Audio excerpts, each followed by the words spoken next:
Hi hello students, ಹೇಗಿದ್ದೀರಾ ಎಲ್ಲರೂ? Welcome to PW Kannada foundation channel. ನಾನು ನಿಮ್ಮ social science teacher Paramesh KS. ಹೇಗಿದ್ದೀರಾ ಎಲ್ಲರೂ? ಐ ಹೋಪ್ ಎಲ್ಲರೂ ಚೆನ್ನಾಗಿದ್ದೀರಾ ಅಂತ ಅನ್ಕೊಳ್ತೀನಿ. ನಾನು ನಿಮ್ಮ ಸ್ಟಡೀಸ್ ಎಲ್ಲ ಚೆನ್ನಾಗಿ ನಡೀತಾ ಇದೆ ಅನ್ಕೊಳ್ತೀನಿ ಸ್ಟೂಡೆಂಟ್ಸ್.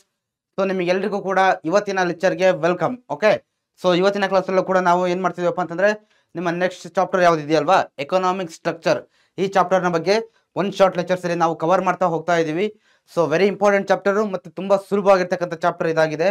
ಸೊ ಎಕ್ಸಾಮ್ ಪರ್ಸ್ಪೆಕ್ಟಿವ್ ಇಂದ ಏನು ವೆರಿ ಇಂಪಾರ್ಟೆಂಟ್ ಆಗಿರ್ತಕ್ಕಂಥ ಚಾಪ್ಟರ್ ಕೂಡ. ಓಕೆ, ಸೊ ಈ ಒಂದು ಕ್ಲಾಸನ್ನು ಇವತ್ತು ನಾವು ಸ್ಟಾರ್ಟ್ ಮಾಡ್ತಾ ಹೋಗೋಣ ಸ್ಟೂಡೆಂಟ್ಸ್. ಅದಕ್ಕೂ ಮುಂಚೆ ಜನರಲ್ ಆಗಿ ಕೆಲವೊಂದು ಅಂಶಗಳಿದೆ ನೋಡಿ, ವೆರಿ ಇಂಪಾರ್ಟೆಂಟ್ ಒನ್.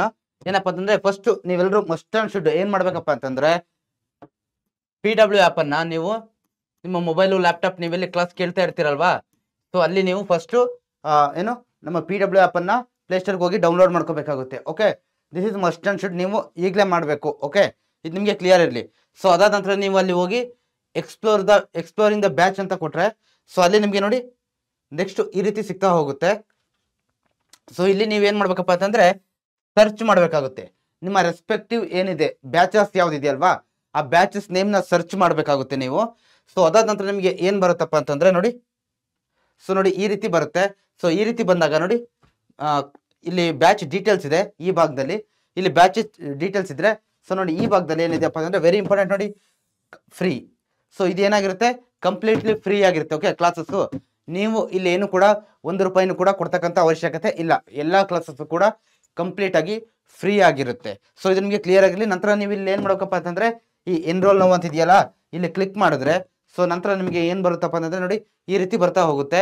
ಸೊ ಇಲ್ಲಿ ನೋಡಿ, physics, chemistry, maths, biology, social science, ನೋಡಿ ಎಲ್ಲ ಸಬ್ಜೆಕ್ಟ್ಗಳ ಒಂದು ಲೆಕ್ಚರ್ಗಳು ನಿಮಗೆ ಇಲ್ಲಿ ಸಿಗ್ತಾ ಹೋಗುತ್ತೆ. ಓಕೆ, ಸೋಷಿಯಲ್ ಸೈನ್ಸ್ ಇಲ್ಲಿದೆ ಲಾಸ್ಟಲ್ಲಿ.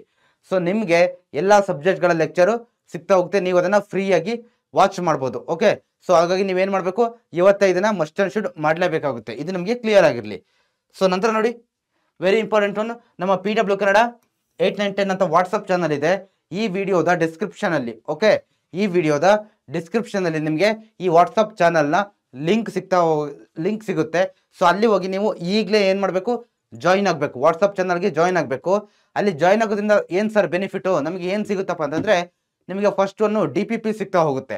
DPPs ಅಂತಂದರೆ ಡೈಲಿ ಪ್ರಾಕ್ಟೀಸ್ ಪೇಪರ್ಸ್ ಅಂತ ಹೇಳ್ತೀವಿ ನಾವು. ಅಂದರೆ ಪ್ರತಿ ಚಾಪ್ಟರ್ ರಿಲೇಟೆಡ್ ಕೂಡ ಇಂಪಾರ್ಟೆಂಟ್ ಕ್ವಶನ್ಸ್ ನಾವು ಅಲ್ಲಿ ಕೊಡ್ತಾ ಹೋಗ್ತೀವಿ. ಇಂಪಾರ್ಟೆಂಟ್ ಏನು ಬೇರೆ ಬೇರೆ ನಿಮ್ಮ ಎಕ್ಸಾಮಿನೇಷನ್ ಪರ್ಸ್ಪೆಕ್ಟಿವ್ ಇಂದ ಏನೇನು ಇಂಪಾರ್ಟೆಂಟ್ ಅಂಶಗಳಿದೆಯಲ್ವಾ, ಅದೆಲ್ಲದನ್ನು ಕೂಡ ಆ ಒಂದು ವಾಟ್ಸಪ್ ಚಾನಲ್ ನಾವು ಅಪ್ಡೇಟ್ ಮಾಡ್ತಾ ಹೋಗ್ತೀವಿ. ಸೊ ಹಾಗಾಗಿ ನಿಮಗೆ ಅದೇನಾಗಿರಬೇಕು, ಮಸ್ಟ್ ಆ್ಯಂಡ್ ಶುಡ್ ನೀವು ಈಗಲೇ ಜಾಯಿನ್ ಆಗಬೇಕು. ಓಕೆ, PW ಕನ್ನಡ 8910 ವಾಟ್ಸಪ್ ಚಾನಲ್ಗೆ ಇವತ್ತೇ ಜಾಯ್ನ್ ಆಗಿ, ಲಿಂಕು ವಿಡಿಯೋದ ಡಿಸ್ಕ್ರಿಪ್ಷನಲ್ಲಿ ಸಿಗ್ತಾ ಹೋಗುತ್ತೆ ನಿಮಗೆ. ಸೊ ಕ್ಲಾಸ್ ಬಗ್ಗೆ ನೋಡ್ತಾ ಹೋಗೋದಾದ್ರೆ, ಫಸ್ಟ್ ರೀಕ್ಯಾಪ್ ಮಾಡ್ತಾ ಹೋಗೋಣ. ನಾವು ಲಾಸ್ಟ್ ಕ್ಲಾಸಲ್ಲಿ ನಾವು ಯಾವ ಚಾಪ್ಟರ್ ಬಗ್ಗೆ ಕಲ್ತಿದ್ವಿ, ಲ್ಯಾಂಡ್ ರಿಸೋರ್ಸ್ ಆಫ್ ಕರ್ನಾಟಕ, ಆ ಚಾಪ್ಟರ್ ಬಗ್ಗೆ ನಾವು ಕಲ್ತಿದ್ವಿ ಅಲ್ವಾ. ಸೊ ಆ ಚಾಪ್ಟರ್ ನಾವು ಏನೇನು ಕಲ್ತಿದ್ವಿ, pattern of land use in Karnataka, ಕರ್ನಾಟಕದಲ್ಲಿ ಯಾವ್ಯಾವ ರೀತಿ ಲ್ಯಾಂಡನ್ನ ಯಾವ್ಯಾವ ಉದ್ದೇಶಗಳಿಗೋಸ್ಕರ ಬಳಸ್ತಾರೆ ಅನ್ನೋದನ್ನ ನಾವು ನೋಡಿದ್ವಿ. ಸೊ ಅದಾದ ನಂತರ importance of types of farming, ವ್ಯವಸಾಯದ ಮಹತ್ವ ಏನು, ಏನಕ್ಕೋಸ್ಕರ ಬೇಕು, ಮತ್ತೆ ಅದರ ವಿಧಗಳು ಏನೇನು, ಬೇರೆ ಬೇರೆ ವಿಧಗಳು ಬರುತ್ತೆ. ಸೊ ಅದನ್ನು ನೀವು ಕಂಪ್ಲೀಟ್ ಆಗಿ ನೋಡಿದ್ದೀರಾ. ಅದಾದ ನಂತರ ನೋಡಿ, understand the distribution of the important crops of Karnataka and their production. So ಕರ್ನಾಟಕದಲ್ಲಿ ಬೆಳೀತಕ್ಕಂಥ ಇಂಪಾರ್ಟೆಂಟ್ ಬೆಳೆಗಳು, ಕ್ರಾಪ್ಸ್ ಯಾವ್ದು, ಮತ್ತೆ ಅವುಗಳ ಒಂದು ಏನು ಪ್ರೊಡಕ್ಷನ್, ಯಾವ ಜಿಲ್ಲೆಯಲ್ಲಿ ಜಾಸ್ತಿ, ಯಾವ ಬೆಳೆಯನ್ನ ಯಾವ ಜಿಲ್ಲೆಯಲ್ಲಿ ಜಾಸ್ತಿ ಬೆಳೀತಾರೆ, ಯಾವ ಬೆಳೆಯನ್ನ ಕಮ್ಮಿ ಬೆಳೀತಾರೆ ಯಾವ ಜಿಲ್ಲೆಯಲ್ಲಿ, ಅದೆಲ್ಲದೂ ಕೂಡ ನಾವು ಕಂಪ್ಲೀಟ್ ಆಗಿ ನೋಡಿದ್ದೀವಿ. ಸೊ ಇನ್ನೂ ಯಾರಾದ್ರೂ ಕೂಡ ನೀವೇನಾದರೂ ಕ್ಲಾಸ್ ನೋಡಿಲ್ಲ ಅಂತಾದ್ರೆ, ಆ ಚಾಪ್ಟರ್ ರಿಲೇಟೆಡ್ ಕರ್ನಾಟಕದ ಭೂ ಸಂಪತ್ತು ಅಂತಿದೆ, land resource of Karnataka. So please go and watch those lectures. Okay, so ಅದಾದ ನಂತರ ಇವತ್ತಿನ ಕ್ಲಾಸ್ ಕಡೆ ನಾವು ಬರೋದಾದ್ರೆ, ಸೊ ಇವತ್ತಿನ ಕ್ಲಾಸಲ್ಲಿ ನಾವು ಏನೇನು ಕಲಿತೀವಪ್ಪ ಅಂತಂದ್ರೆ ನೋಡಿ, features of ancient and traditional economic systems, nature of their transformation. ನೋಡಿ, ಏನ್ಷಿಯಂಟ್ ಅಂತಂದ್ರೆ, ಸೊ ಬಹಳ ಹಿಂದಿನಿಂದ ಯಾವ ರೀತಿಯಾದಂಥ ಒಂದು ಎಕನಾಮಿಕ್ ಸಿಸ್ಟಮ್ಸ್ ನಮ್ಮ ಒಂದು ದೇಶದಲ್ಲಿ ಇತ್ತು, ಓಕೆ, ನಮ್ಮ ಸೊಸೈಟಿಯಲ್ಲಿ ಇತ್ತು ಅನ್ನೋದನ್ನ ನಾವಿಲ್ಲಿ ನೋಡ್ತಾ ಹೋಗ್ತೀವಿ. ಮತ್ತೆ ಅದು ಯಾವ ರೀತಿ ಟ್ರಾನ್ಸ್ಫಾರ್ಮ್ ಆಯಿತು. ಸೊ ಬಹಳ ಹಿಂದೆ ಇದ್ದಂಥ ಎಕನಾಮಿಕ್ ಸಿಸ್ಟಮ್ಗೂ ಕೂಡ ಏನು ಅರ್ಥವ್ಯವಸ್ಥೆಗೆ ಕೂಡ ಇವತ್ತಿರ್ತಕ್ಕಂಥ ಎಕನಾಮಿಕ್ ಸಿಸ್ಟಮ್ಗೆ ಏನಿದೆ, ಬಹಳ ಡಿಫ್ರೆನ್ಸ್ ಇದೆ. ಅದು ಯಾವ ರೀತಿ ಡಿಫ್ರೆನ್ಸ್ ಇದೆ, ಏನೇನು ಚೇಂಜಸ್ ಆಯಿತು, ಯಾವ ರೀತಿ ಚೇಂಜಸ್ ಆಯ್ತು ಅನ್ನೋದು ನಾವಿಲ್ಲಿ ನೋಡ್ತಾ ಹೋಗ್ತೀವಿ. ಓಕೆ, ಸೊ ದೆನ್ ನೋಡಿ, sources of income and employment. Sources of income and employment, ಆದಾಯ ಮತ್ತೆ ಉದ್ಯೋಗದ ಮೂಲಗಳು ಯಾವ್ದು ಅನ್ನೋದ್ರ ಬಗ್ಗೆ ನಾವಿಲ್ಲಿ ನೋಡ್ತಾ ಹೋಗ್ತೀವಿ. ಇದು ನಿಮಗೆ ಕ್ಲಿಯರ್ ಆಗಿರಲಿ. ಸೊ ದೆನ್ ನೋಡಿ, features of static and dynamic economy. Features of static and dynamic economy. Okay, ಚಲನಾತ್ಮಕ ಮತ್ತೆ ಸ್ಥಿರಾತ್ಮಕ ಎಕಾನಮಿ ಅಂತ ಕರಿತೀವಿ ನಾವು. ಸೊ ಅದರ ಅಂತಂದ್ರೆ ಏನು ಅನ್ನೋದ್ರ ಬಗ್ಗೆ ನಾವು ನೋಡ್ತಾ ಹೋಗ್ತೀವಿ. India's progress towards self ರಿಲಯಂಟ್ economy. Bharat ಏನು ಸೆಲ್ಫ್ ರಿಲಯಂಟ್ ಎಕಾನಮಿ ಆಗೋದ್ರ ಕಡೆಗೆ. ಓಕೆ, ಅಂದ್ರೆ ಎಕನಾಮಿಕ್ ವಿಚಾರಗಳಲ್ಲಿ ಸ್ವಾವಲಂಬಿಯಾಗೋದಕ್ಕೆ. ಓಕೆ, ಸೊ ಏನು ತನ್ನ ಮೇಲೆ ತಾನೇ ಹೆಚ್ಚಿನಾಗಿ ಡಿಪೆಂಡೆಂಟ್ ಆಗ್ಲಿಕ್ಕೆ ಬೇಕಾದಂತ ಪ್ರೋಗ್ರೆಸ್ನ ಯಾವ ರೀತಿ ಮಾಡ್ತಾ ಹೋಗ್ತಾ ಇದೆ ಅನ್ನೋದನ್ನ ಕೂಡ ನಾವಿಲ್ಲಿ ಕಂಪ್ಲೀಟ್ ಆಗಿ ನೋಡ್ತಾ ಹೋಗ್ತೀವಿ. ಓಕೆ, ಇದು ನಿಮಗೆ ಕ್ಲಿಯರ್ ಆಗಿರಲಿ. ಇಷ್ಟು ಪಾಯಿಂಟ್ಸ್ ಅನ್ನ ನಾವು ನೋಡ್ತಾ ಹೋಗ್ತೀವಿ ಇವತ್ತಿನ ಒಂದು ಕ್ಲಾಸಲ್ಲಿ. ತುಂಬಾ ಈಸಿ ಆಗಿದೆ chapter.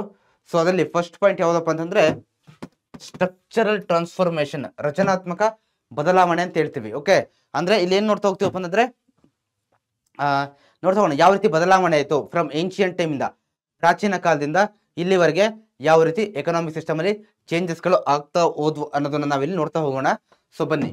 So first one, economic activities are classified into agricultural, industrial and service sector activities. So ನೀವು ಲಾಸ್ಟ್ ಕ್ಲಾಸಲ್ಲಿ ಅಥವಾ ಎಲ್ಲಾದ್ರೂ ಕೇಳಿದ್ರೆ ನಿಮಗೆ ಗೊತ್ತಿರುತ್ತೆ, ಈ ಎಕನಾಮಿಕ್ ಆಕ್ಟಿವಿಟೀಸ್ ಗಳನ್ನ ನಾವು ಏನ್ ಮಾಡ್ತೀವಪ್ಪ ಅಂದ್ರೆ, ಈ ಆರ್ಥಿಕ ಚಟುವಟಿಕೆಗಳನ್ನ ನಾವೇನ್ ಮಾಡ್ತೀವಿ, ಅಗ್ರಿಕಲ್ಚರಲ್, ಇಂಡಸ್ಟ್ರಿಯಲ್ ಮತ್ತೆ ಸರ್ವಿಸ್ ಸೆಕ್ಟರ್, ಕೃಷಿ ವಲಯ. ಓಕೆ, ಸೊ ಅದಕ್ಕೂ ಮುಂಚೆ ನಿಮಗೆ ಇನ್ನೊಂದು ವೆರಿ ಇಂಪಾರ್ಟೆಂಟ್, ಎಕನಾಮಿಕ್ ಆಕ್ಟಿವಿಟೀಸ್ ಅಂತಂದ್ರೆ ಏನು sir? Sir what is economic activities ಅಂತ ನಿಮ್ಗೊಂದು ಡೌಟ್ ಬರ್ಬೋದು. ಎಕನಾಮಿಕ್ ಆಕ್ಟಿವಿಟೀಸ್ ಅಂತಂದ್ರೆ ಏನಪ್ಪಾ ಅಂತಂದ್ರೆ, ನೋಡಿ ಸಿಂಪಲ್ ಆಗಿ ಎಲ್ಲ ಜನರು ಕೂಡ, ಇವನ್ ನಿಮ್ಮ ಫ್ಯಾಮಿಲಿಲೂ ಕೂಡ, ನಿಮ್ಮ ತಂದೆ ತಾಯಿ, ಅಣ್ಣ, ಅಕ್ಕ, ತಮ್ಮ ಯಾರಾದ್ರೂ ಇದ್ರೆ, ಸೊ ಇವನ್ ನೀವು ಕೂಡ ಫ್ಯೂಚರ್ ಅಲ್ಲಿ ಏನ್ ಮಾಡ್ತೀರಾ ಹೇಳಿ, ಸ್ಟಡೀಸ್ ಮಾಡಾದ್ಮೇಲೆ ಒಂದು ನಿಮ್ಗೆ ಮನಿಯನ್ನ ಅರ್ನ್ ಮಾಡ್ಲಿಕ್ಕೋಸ್ಕರ ಒಂದು ಪ್ರೊಫೆಷನ್ ಅಲ್ಲಿ ನೀವು ಇನ್ವಾಲ್ವ್ ಆಗ್ತೀರಾ ಅಲ್ವಾ? ಪ್ರೊಫೆಷನ್ ಯಾವ್ದಾದ್ರು ಇರಲಿ, ಬಟ್ ಒಂದರಲ್ಲಿ ಇನ್ವಾಲ್ವ್ ಆಗ್ತೀರಾ ಫ್ಯೂಚರ್ ಅಲ್ಲಿ.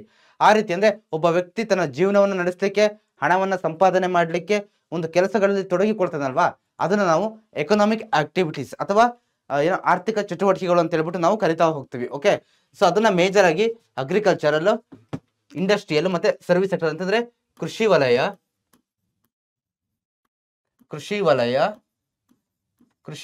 Okay first one. ಮತ್ತೆ ಇಂಡಸ್ಟ್ರೀಸ್ ಅಂತಂದ್ರೆ ಕೈಗಾರಿಕಾ ವಲಯ.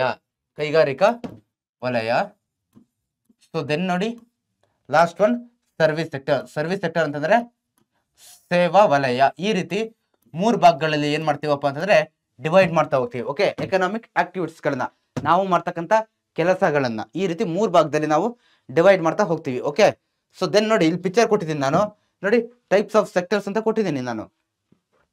ಅಗ್ರಿಕಲ್ಚರ್ ಅಂದ್ರೆ ಕೃಷಿ ರಿಲೇಟೆಡ್ ಆಕ್ಟಿವಿಟೀಸ್ ಏನ್ ಬರ್ತಲ್ವಾ ಅದೆಲ್ಲ ಅಗ್ರಿಕಲ್ಚರ್ ಬರುತ್ತೆ.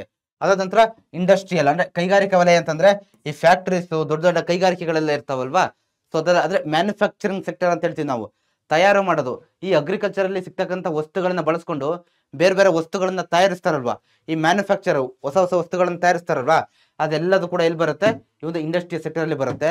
ಅದಾದ ನಂತರ ಲಾಸ್ಟ್ ಅನ್ನು ಸೇವಾ ವಲಯ. ಓಕೆ, ಸೇವಾ ವಲಯ ಅಂತಂದ್ರೆ ಸೊ ಅದಕ್ಕಿಂತ ಏನೋ ಈ ಟ್ರಾನ್ಸ್ಪೋರ್ಟ್ ಸಿಸ್ಟಮ್ ಮತ್ತೆ ಸೊ ಬೇರೆದೆಲ್ಲ ಏನು ಈ ಸರ್ವಿಸ್ ಸೆಕ್ಟರ್ ಅಲ್ಲಿ ಬರ್ತಾ ಹೋಗುತ್ತೆ. ಓಕೆ, ಸೊ ಇದು ನಿಮಗೆ ಕ್ಲಿಯರ್ ಆಗಿರ್ಲಿ. ಅದು ನಿಮಗೆ ನೆಕ್ಸ್ಟ್ ಚಾಪ್ಟರ್ ಇದೆ, ಅಲ್ಲಿ ನೀವು ಇನ್ನೂ ಡೀಟೇಲ್ ಆಗಿ ಕಲಿತಾ ಹೋಗ್ತೀರಾ. ಸೊ ಇಲ್ಲಿ ಜಸ್ಟ್ ಇಷ್ಟು ತಿಳ್ಕೊಳ್ಳಿ ಸಾಕು ನಿಮಗೆ ಆಕ್ಟಿವಿಟೀಸ್ಗಳು. The nature of production and employment in these 3 sectors of the economic system, the level of income, use technology and the changes that take place in lifestyles are called economic structure. So ಅಂದ್ರೆ ಇಲ್ಲಿ ಏನ್ ಹೇಳಿದ್ರಪ್ಪ ಅಂತಂದ್ರೆ economic structure, ಆರ್ಥಿಕ ರಚನೆ ಅಂತಂದ್ರೆ ಏನಪ್ಪಾ ಅಂತಂದ್ರೆ ನೋಡಿ ಈ 3 ವಲಯಗಳಲ್ಲಿ ಏನೋ ಉತ್ಪಾದನೆ ಆಗ್ತಕ್ಕಂಥದ್ದು, ಮತ್ತೆ ಎಂಪ್ಲಾಯ್ಮೆಂಟ್ ಸಿಗ್ತಕ್ಕಂಥದ್ದು, ಮತ್ತೆ ಆದಾಯ ಬರ್ತಕ್ಕಂಥದ್ದು, ಮತ್ತೆ ಟೆಕ್ನಾಲಜೀಸ್ ಗಳನ್ನ ಯೂಸ್ ಮಾಡ್ತಕ್ಕಂಥದ್ದು, ಇದೆಲ್ಲದು ಏನಾಗುತ್ತೆ ಜನರ ಜೀವನದ ಮೇಲೆ, ಲೈಫ್ ಸ್ಟೈಲ್ ಮೇಲೆ ಏನಾಗುತ್ತೆ ಪ್ರಭಾವ ಬೀರಿ ಚೇಂಜಸ್ ಅನ್ನ ಉಂಟು ಮಾಡುತ್ತಲ್ವಾ, ಅದನ್ನ ನಾವು ಎಕನಾಮಿಕ್ ಸ್ಟ್ರಕ್ಚರ್ ಅಂತ ಹೇಳ್ಬಿಟ್ಟು ನಾವು ಕರಿತಾ ಹೋಗ್ತೀವಿ, ಆರ್ಥಿಕ ರಚನೆ ಅಂತ ಹೇಳ್ಬಿಟ್ಟು ನಾವು ಕರಿತಾ ಹೋಗ್ತೀವಿ. ಓಕೆ, ಸೊ ಇದು ನಿಮಗೆ ವಾಟ್ ಇಸ್ ಎಕನಾಮಿಕ್ ಸ್ಟ್ರಕ್ಚರ್ ಅಂತ ಕೇಳಿದ್ರೆ ಇದು ನಿಮಗೆ ಕ್ಲಿಯರ್ ಆಗಿರಬೇಕು. Okay, it should be clear to you. Generally the economic structure of any economy is subjected to continual change. Okay, ಇದು ಮಾರ್ಕ್ ಮಾಡಿ ಇಟ್ಕೊಳ್ಳಿ, ಇಲ್ಲಿ ವೆರಿ ಇಂಪಾರ್ಟೆಂಟ್. ಯಾವುದೇ ಎಕಾನಮಿ ಆಗಲಿ, ಅದು ದೇಶದ್ದಾಗ್ಲಿ ರಾಜ್ಯದಾಗ್ಲಿ ಏನೇ ಇರಲಿ, ಯಾವತ್ತೂ ಕೂಡ ಅದೇನಾಗ್ತಾ ಇರಬೇಕು, ಕಂಟಿನ್ಯೂಸ್ ಆಗಿ ಚೇಂಜ್ ಆಗ್ತಾ ಇರಬೇಕು. ಪಾಸಿಟಿವ್ ಆಗಿ ಚೇಂಜಾ, ನೆಗೆಟಿವ್ ಆಗಿ ಚೇಂಜಾ, ಅದು ಸೆಕೆಂಡ್ರಿ ಇಶ್ಯೂ. ಓಕೆ, ಅದು second part. But first thing it should B change ಆಗ್ತಾ ಇರಬೇಕು. ಆ ಚೇಂಜ್ ಆದ್ರೇನೆ ಏನು ಆ ಎಕಾನಮಿ ಏನಾಗ್ತಾ ಇದೆ ಅಂತ ಅರ್ಥ, ಸೊ ಏನು ಇಟ್ಸ್ ಗುಡ್ ಎಕಾನಮಿ ಅಥವಾ ಗುಡ್ ಎಕಾನಮಿ ಅನ್ನೋದಕ್ಕಿಂತ ಎಕನಾಮಿಕ್ ಅದು ಫೀಚರ್ ಇದೆ. ಎಕನಾಮಿಕ್ ಸಿಸ್ಟಮ್ನ ಒಂದು ಫೀಚರ್ ಏನಪ್ಪ ಅಂತಂದ್ರೆ ಈ ಶುಡ್ ಬಿ ಕಂಟಿನ್ಯೂಸ್ ಆಗಿ ಚೇಂಜ್ ಆಗ್ತಾ ಇರಲೇಬೇಕು. ಸೊ ನೀವು ಕೂಡ ನೋಡ್ತಾ ಇರ್ತೀರಾ ಪೇಪರಲ್ಲಿ ನ್ಯೂಸಲ್ಲೆಲ್ಲ ನೋಡ್ತೀರಾ ಭಾರತದ GDP ಈಗ ಇಷ್ಟ ಆಗಿದೆ. ಸೊ ಅದಾದ ನಂತರ ಒಂದು ಮತ್ತೆ ಏನು ಸ್ವಲ್ಪ ಟೈಮ್ ಆದ್ಮೇಲೆ ಚೇಂಜ್ ಆಗ್ತಾ ಇರುತ್ತೆ. ಈ ರೀತಿ ಏರು ಇಳಿತ ಜಾಸ್ತಿ ಕಮ್ಮಿ ಆಗ್ತಾ ಇರುತ್ತಲ್ವಾ. ಸೊ ನೀವು ನೋಡಿರ್ತೀರ ಅಂತ ನಾನು ಅನ್ಕೊಂಡಿದ್ದೀನಿ. ಈ ರೀತಿ ಕಂಟಿನ್ಯೂಸ್ ಚೇಂಜ್ ಆಗಿ ಆಗ್ತಲೇ ಇರುತ್ತೆ ಅನ್ನೋದು ನಿಮಗೆ ಕ್ಲಿಯರ್ ಆಗಿ ಗೊತ್ತಿರಬೇಕು. ದೆನ್ ನೋಡಿ the factors of production namely land, labour, capital and organisation improve their efficiency and productivity. The factors of production ಅಂತಂದ್ರೆ ನೋಡಿ, ಫ್ಯಾಕ್ಟರ್ಸ್ ಆಫ್ ಪ್ರೊಡಕ್ಷನ್ ಅಂತಂದ್ರೆ ಇಲ್ಲಿ ಕೊಟ್ಟಿದ್ದೀನಿ ಯಾವುದು, ಲ್ಯಾಂಡ್, ಲೇಬರ್, ಕ್ಯಾಪಿಟಲ್ ಮತ್ತೆ ಆರ್ಗನೈಸೇಷನ್ಸ್. ಇವುಗಳ ಸಾಮರ್ಥ್ಯ ಹೆಚ್ಚಾಗ್ತಾ ಹೋಗುತ್ತೆ. ಓಕೆ, ನಾನು ತಿಳಿಸ್ತಾ ಹೋಗ್ತೀನಿ ಯಾವ ರೀತಿ ಅಂತ. ನೋಡಿ, ಯಾವುದೇ ಒಂದು ಈ ಎಕನಾಮಿಕ್ ಸಿಸ್ಟಮ್ ಅಲ್ಲಿ, ನಮ್ಮ ಎಕನಾಮಿಕ್ ಸಿಸ್ಟಮ್ ಅಲ್ಲಿ ಒಂದು ವಸ್ತುವನ್ನ ತಯಾರು ಮಾಡ್ಬೇಕಂತಂದ್ರೆ ಮೇನ್ ಆಗಿ ಈ 4 ಅಂಶಗಳು ಬೇಕೇ ಬೇಕು. ಯಾವ ರೀತಿ ಅಂತ ಹೇಳ್ತೀನಿ ನೋಡಿ. ನಾನು ಫಸ್ಟ್ ಒನ್ ಲ್ಯಾಂಡ್ ಅಂತಂದ್ರೆ ನೋಡಿ ಇಲ್ಲಿ ಸಿಂಪಲ್ ಆಗಿ ಕೊಟ್ಟಿದ್ದೀನಿ. ಲ್ಯಾಂಡಾ ಫಸ್ಟ್ ಒನ್ ಭೂಮಿ. ಓಕೆ ನೋಡಿ, includes the gifts of nature or natural resources not created by human effort. ನೋಡಿ, ನೀವು ಯಾವುದೇ ಒಂದು ಫ್ಯಾಕ್ಟ್ರಿ ತಯಾರು ಮಾಡ್ತೀರಾ ನೀವು ಎಕನಾಮಿಕ್ ಆಕ್ಟಿವಿಟೀಸ್ ಅಲ್ಲಿ ಒಂದು ಫ್ಯಾಕ್ಟ್ರಿ ಕಟ್ಟಬೇಕು ಅಂತಿದ್ದೀರಾ ನೀವು, ಅಥವಾ ನಾನೊಂದು ಕೈಗಾರಿಕೆ ಕಟ್ಟಬೇಕಂತಿದ್ದೀನಿ, ಅಥವಾ ನೀವೇ ಸುಮ್ಮನೆ ನಿಮ್ಮ ಮನೇಲಿ ಒಂದು ಅಂಗಡಿ ಇಡಬೇಕಂತ ಇದ್ದೀರಾ, ಇನ್ನೊಂದೇನೋ ಚಿಕ್ಕದಾಗಿ ಏನೋ ಒಂದು ಶಾಪ್, ಯಾವುದೋ ಒಂದು ಬಟ್ಟೆ ಅಂಗಡಿನೋ, ಇನ್ನೊಂದೇನೋ ಹೋಟೆಲ್ ಓಪನ್ ಮಾಡ್ಬೇಕಂತ ಇದ್ದೀರಾ, ಎನಿಥಿಂಗ್ ಯಾವುದೇ ಎಕಾನಮಿ ಆಕ್ಟಿವಿಟಿ ನೀವು ಅಲ್ಲಿ ಸ್ಟಾರ್ಟ್ ಮಾಡ್ತೀರಾ ಅಂತಂದ್ರೆ ಅದನ್ನ ಸ್ಥಾಪನೆ ಮಾಡ್ಲಿಕ್ಕೆ ಮಸ್ಟ್ ಅಂಡ್ ಶುಡ್ ಏನ್ ಬೇಕು, ನಮಗೆ ಭೂಮಿ ಬೇಕಲ್ವಾ, ಲ್ಯಾಂಡ್, ಭೂಮಿ. ಓಕೆ, ಅದು ನಮಗೆ ಬೇಕೇ ಬೇಕು. ಅದು ಏನ್ ಹೇಳಿದಾರೆ ಇಲ್ಲಿ, ನ್ಯಾಚುರಲ್ ರಿಸೋರ್ಸ್, ಮಾನವರು ನಿರ್ಮಾಣ ಮಾಡಿರೋದಲ್ಲ, ಇದು ನ್ಯಾಚುರಲ್ ಗಿಫ್ಟ್ ಆಗಿರ್ಬೇಕು. ಅದು ನ್ಯಾಚುರಲ್ ಗಿಫ್ಟ್, ಭೂಮಿ ನಮ್ಮೆಲ್ಲರಿಗೂ ಪ್ರಕೃತಿ ಕೊಟ್ಟಿರ್ತಕ್ಕಂಥ ಗಿಫ್ಟ್ ಅಲ್ವಾ. ಸೊ ಆ ಭೂಮಿ ಅನ್ನೋದು ಬೇಕಾಗುತ್ತೆ. ಓಕೆ, ಹಾಗಾಗಿ ಇದು ಫಸ್ಟ್ ಒನ್. ಈ 4 ಕೇಳ್ತಾರೆ.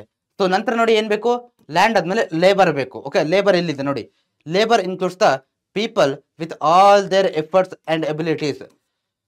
ಓಕೆ, ನಾನು ಒಂದು ಲ್ಯಾಂಡ್ ತಗೊಂಡೆ. ಓಕೆ, ಒಂದು ಲ್ಯಾಂಡ್ ಅನ್ನ ನಾನು ತಗೊಂಡೆ, ಪರ್ಚೇಸ್ ಮಾಡಿದೆ, ಲ್ಯಾಂಡ್ ತಗೊಂಡೆ, ಒಂದು ಫ್ಯಾಕ್ಟ್ರಿನ ಕಟ್ಟಿದೆ. ನನಗೆ ಒಂದು ಆಸೆ ಇದೆ, ಇಂಡಸ್ಟ್ರಿ ಒಂದು ಫ್ಯಾಕ್ಟ್ರಿ ಕಟ್ಬೇಕಂತ ನಾನು ಕಟ್ಟಿದೆ. ಓಕೆ, ಬಟ್ ಆ ಫ್ಯಾಕ್ಟ್ರಿಯಲ್ಲಿ ವರ್ಕ್ ಮಾಡ್ಲಿಕ್ಕೆ ಜನಗಳು ಬೇಕಲ್ವಾ, ಕಾರ್ಮಿಕರು ಬೇಕಲ್ವಾ, ಲೇಬರ್ಸ್ಗಳು. ಸೊ ಅದನ್ನ ನಾವೇನಂತ ಕರಿತೀವಿ, ಲೇಬರ್ಸ್ ಅಂತ ಹೇಳ್ಬಿಟ್ಟು ನಾವು ಕರಿತಾ ಹೋಗ್ತೀವಿ. ಓಕೆ, ಇವರೆಲ್ಲರೂ ನೋಡಿ ಈ 4 ಅಂಶಗಳು ಮಸ್ಟ್ ಅಂಡ್ ಶುಡ್ ಬೇಕೇ ಬೇಕು. ಯಾವುದಕ್ಕೆ ಆಗ್ಲಿ ನೀವು ಜಸ್ಟ್ ರಿಲೇಟ್ ಮಾಡ್ಕೊಳ್ಳಿ. ನಿಮ್ಮ ಮನೇಲಿ ಏನಾದ್ರೂ ಅಂಗಡಿ ಇದ್ರೆ ಅಥವಾ ಇನ್ನೊಂದೇನೋ ಏನಾದ್ರು ಚಿಕ್ಕ ಪುಟ್ಟ ಏನಾದ್ರು ಬಿಸ್ನೆಸ್ ಇದ್ರೆ ನೀವು ರಿಲೇಟ್ ಮಾಡ್ಕೋಬಹುದು ಅದಕ್ಕೆ. ಓಕೆ, ಲೇಬರ್ ಬೇಕಾ, ಕೆಲಸಗಾರರು, ಕಾರ್ಮಿಕರು ಇಲ್ಲಿ ಕೆಲಸ ಮಾಡ್ತಿದ್ದಾರೆ ನೋಡಿ, ಇವ್ರು ಬೇಕಾ. ಸೊ ಅದೇ ನೋಡಿ ಕ್ಯಾಪಿಟಲ್ ಅಂತಂದ್ರೆ ನೋಡಿ includes the tools, equipment and factories used in the production. So ಇಲ್ಲಿ ಏನು ಕೊಟ್ಟಿದ್ದಾರೆ, ಈ JCB ಕೊಟ್ಟಿದ್ದಾರೆ. ಓಕೆ, ಕೆಲಸ ಮಾಡ್ತಿದೆಯಲ್ವಾ. ಸೊ ಇದೇ ರೀತಿ ನೋಡಿ, ಕ್ಯಾಪಿಟಲ್ ಅಂತಂದ್ರೆ ಬಂಡವಾಳ ಅಂತ ಹೇಳ್ತೀವಿ ನಾವು ಸಿಂಪಲ್ ಆಗಿ. ಅದು ಕೂಡ ಬೇಕಾಗುತ್ತೆ. ಯಾಕೆ ಬೇಕಾಗುತ್ತೆ, ಸೊ ಈಗ ನೀವು ಏನೋ ಒಂದು ಸ್ಟಾರ್ಟಿಂಗ್ ಏನೋ ಒಂದು ಅಂಗಡಿ ಓಪನ್ ಮಾಡ್ತಿದ್ದೀರಾ ಅಂತಂದ್ರೆ ನೀವು ಫಸ್ಟ್ ಅದಕ್ಕೆ ಇನ್ವೆಸ್ಟ್ಮೆಂಟ್ ಮಾಡ್ಬೇಕಲ್ವಾ. ನೀವು ಇನ್ವೆಸ್ಟ್ಮೆಂಟ್ ಮಾಡದೆ ಯಾವುದು ಬರಲ್ಲ ಅಲ್ವಾ. ಚಿಕ್ಕದಾಗ ದೊಡ್ಡದಾಗ ಸ್ವಲ್ಪ ಇನ್ವೆಸ್ಟ್ಮೆಂಟ್ ಹಾಕ್ಲೇಬೇಕಲ್ವಾ. ಆ ಬಂಡವಾಳ ಅನ್ನೋದು ಹಾಕ್ಬೇಕಾಗುತ್ತಲ್ವಾ. ಕೆಲವೊಂದು ಆಕ್ಟಿವಿಟೀಸ್ ಗಳಿಗೆ ನೀವು ವೆಹಿಕಲ್ ಅನ್ನ ಬಳಸ್ತಾ ಹೋಗ್ತೀರಾ. ಇಲ್ಲಿದೆ ನೋಡಿ ಚಿತ್ರ, ಈ ರೀತಿ ವೆಹಿಕಲ್ ಅನ್ನ ಬಳಸ್ತಾ ಹೋಗ್ತೀರಾ. ಇನ್ ಕೆಲವೊಂದು ಏನೋ ವಸ್ತುಗಳಿಗೆ ಏನ್ ಮಾಡ್ತೀರಾ, ಬೇರೆ ಬೇರೆ ಮಷಿನರೀಸ್ಗಳು ಈ ರೀತಿ ಎಲ್ಲ ಏನ್ ಬಳಸ್ತಾ ಹೋಗ್ತೀರಲ್ವಾ. ಸೊ ಇದನ್ನೆಲ್ಲ ಏನಂತೀವಿ ನಾವು, ಕ್ಯಾಪಿಟಲ್ಸ್ ಅಂತ ಹೇಳ್ಬಿಟ್ಟು ನಾವು ಕರಿತಾ ಹೋಗ್ತೀವಿ. Okay, it should be clear to you. ಅಥವಾ ಒಂದು ದೊಡ್ಡ ಫ್ಯಾಕ್ಟ್ರಿ ಕಟ್ಬೇಕಂದ್ರೆ ಆ ಫ್ಯಾಕ್ಟ್ರಿ ಬಳಸೋಕೆ ಹಲವಾರು ಕಬ್ಬಿಣ ಅದು ಇದು ಎಲ್ಲ ಬಳಸ್ತಿರಲ್ವಾ. ಸೊ ಅದೆಲ್ಲ ಕೂಡ ಕ್ಯಾಪಿಟಲ್ ಅಲ್ಲಿ ಬರ್ತಾ ಹೋಗುತ್ತೆ. ಮತ್ತೆ ಅದನ್ನ ಆ ವಸ್ತುಗಳನ್ನ ಸಾಗಿಸ್ಲಿಕ್ಕೆ, ನಿಮ್ಮ ವಸ್ತುಗಳಲ್ಲಿ ಬಿಸ್ನೆಸ್ ವಸ್ತುಗಳನ್ನ ಸಾಗಿಸ್ಲಿಕ್ಕೆ, ತರ್ಲಿಕ್ಕೆ ಎಲ್ಲ ಬೇಕಾಗ್ತಕ್ಕಂಥದ್ದು ಎಲ್ಲ ವೆಹಿಕಲ್ಸ್ ಬೇಕಲ್ವಾ. ಇವೆಲ್ಲ ಎಲ್ಲಿ ಬರ್ತವೆ, ಕ್ಯಾಪಿಟಲ್ ಬರುತ್ತೆ. ನಂತರ ಆರ್ಗನೈಸೇಷನ್ ಅಥವಾ ಎಂಟರ್ಪ್ರಿನರ್ ಅಂತ ಕರಿತೀವಿ, ಸಂಘಟನೆ.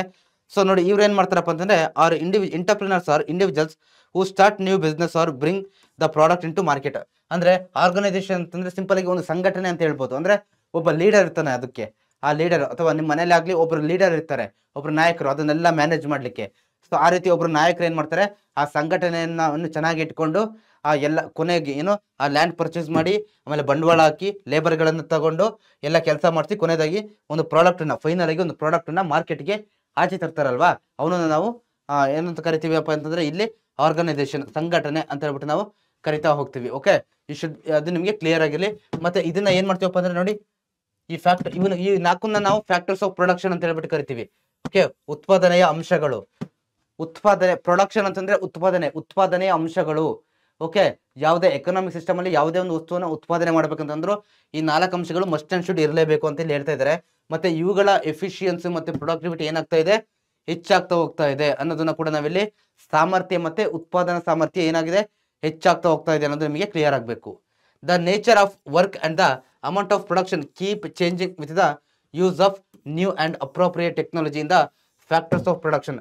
ಈ factors of production land, labour, capital, organisation, ಇಲ್ಲಿ ಏನಾಗುತ್ತಪ್ಪ ಅಂತಂದ್ರೆ ದ ನೇಚರ್ ಆಫ್ ವರ್ಕ್, ನಾವು ಯಾವ ರೀತಿ ಕೆಲಸ ಮಾಡ್ತೀವಿ ಅನ್ನೋದು ಮತ್ತೆ ಎಷ್ಟು ಪ್ರಮಾಣದ ಕೆಲಸ ಮಾಡ್ತೀವಿ ಒಂದು ಸರ್ಟನ್ ಟೈಮಲ್ಲಿ ಅನ್ನೋದು ಏನಾಗ್ತಾ ಹೋಗುತ್ತೆ, ಚೇಂಜಸ್ ಆಗ್ತಾ ಹೋಗುತ್ತೆ.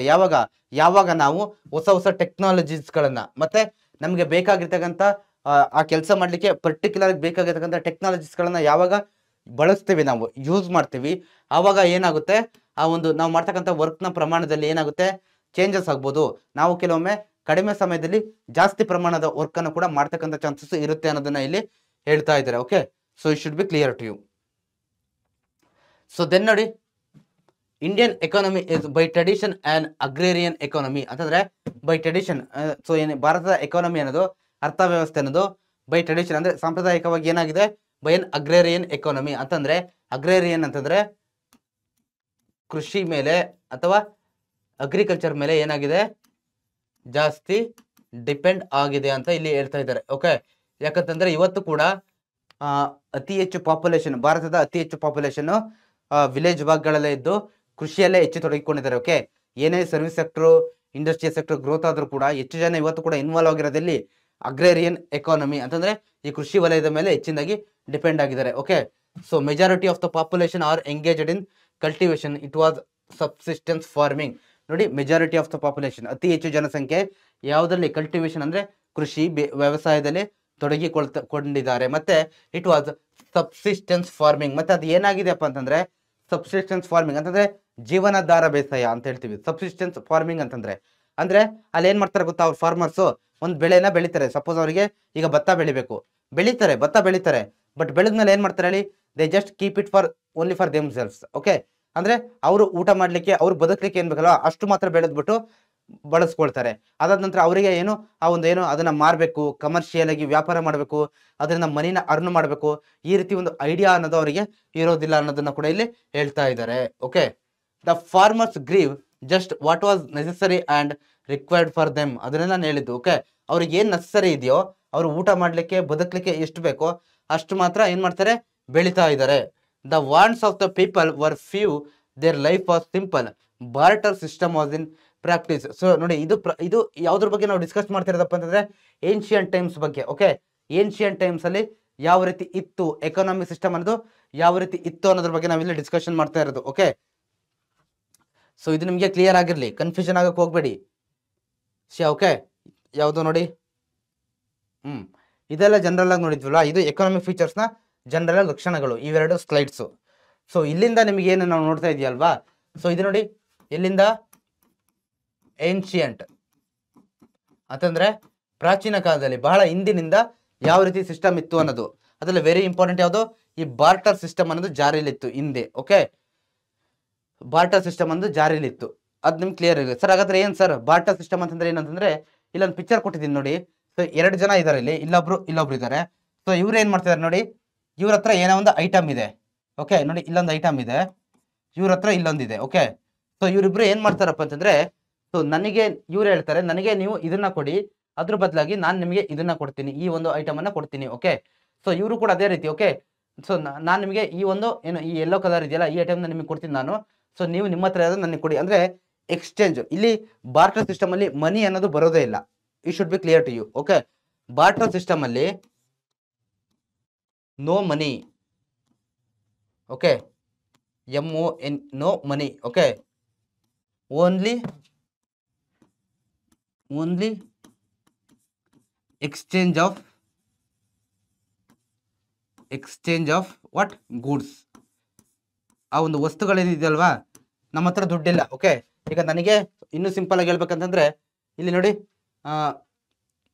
ಇಲ್ಲಿ ಇಬ್ಬರಿದಾರಲ್ವಾ, ಸೊ ಇವ್ರ ಹತ್ರ ಅಕ್ಕಿ ಇರುತ್ತೆ, ಬಟ್ ಇವ್ರಿಗೆ ಏನಾಗಿರುತ್ತಪ್ಪ ಅಂತಂದ್ರೆ ನೋಡಿ, ಇವ್ರ ಹತ್ರ ಅಕ್ಕಿ ಇರುತ್ತೆ, ಇವ್ರ ಹತ್ರ ರಾಗಿ ಇದೆ. ಓಕೆ, ರಾಗಿ ಇದೆ. ಓಕೆ, ಈಗಿದೆ, ಬಟ್ ಇವ್ರಿಗೆ ಏನ್ ಬೇಕು, ಇವರಿಗೆ ರಾಗಿ ಬೇಕು. ಓಕೆ, ಇವರಿಗೆ ರಾಗಿ ಬೇಕು, ಇವರಿಗೆ ಅಕ್ಕಿ ಬೇಕಾಗಿರುತ್ತೆ. ಓಕೆ, ಇವರಿಗೆ ಇದು ಬೇಕಾಗಿರುತ್ತೆ ರಾಗಿ, ಬಟ್ ಇವರಿಗೆ ಇದು ಬೇಕಾಗಿರುತ್ತೆ. ಅವಾಗ ಏನ್ ಮಾಡ್ತಾರಪ್ಪ ಅಂತಂದ್ರೆ ಇಬ್ರು ಕೂಡ ನೋಡಿ, ಇವ್ರು ಹೇಳ್ತಾರೆ ನಾನು ನಿಮಗೆ ಅಕ್ಕಿಯನ್ನ ಕೊಡ್ತೀನಿ, ನೀವು ನನಗೆ ರಾಗಿಯನ್ನ ಕೊಡ್ತೀರಾ.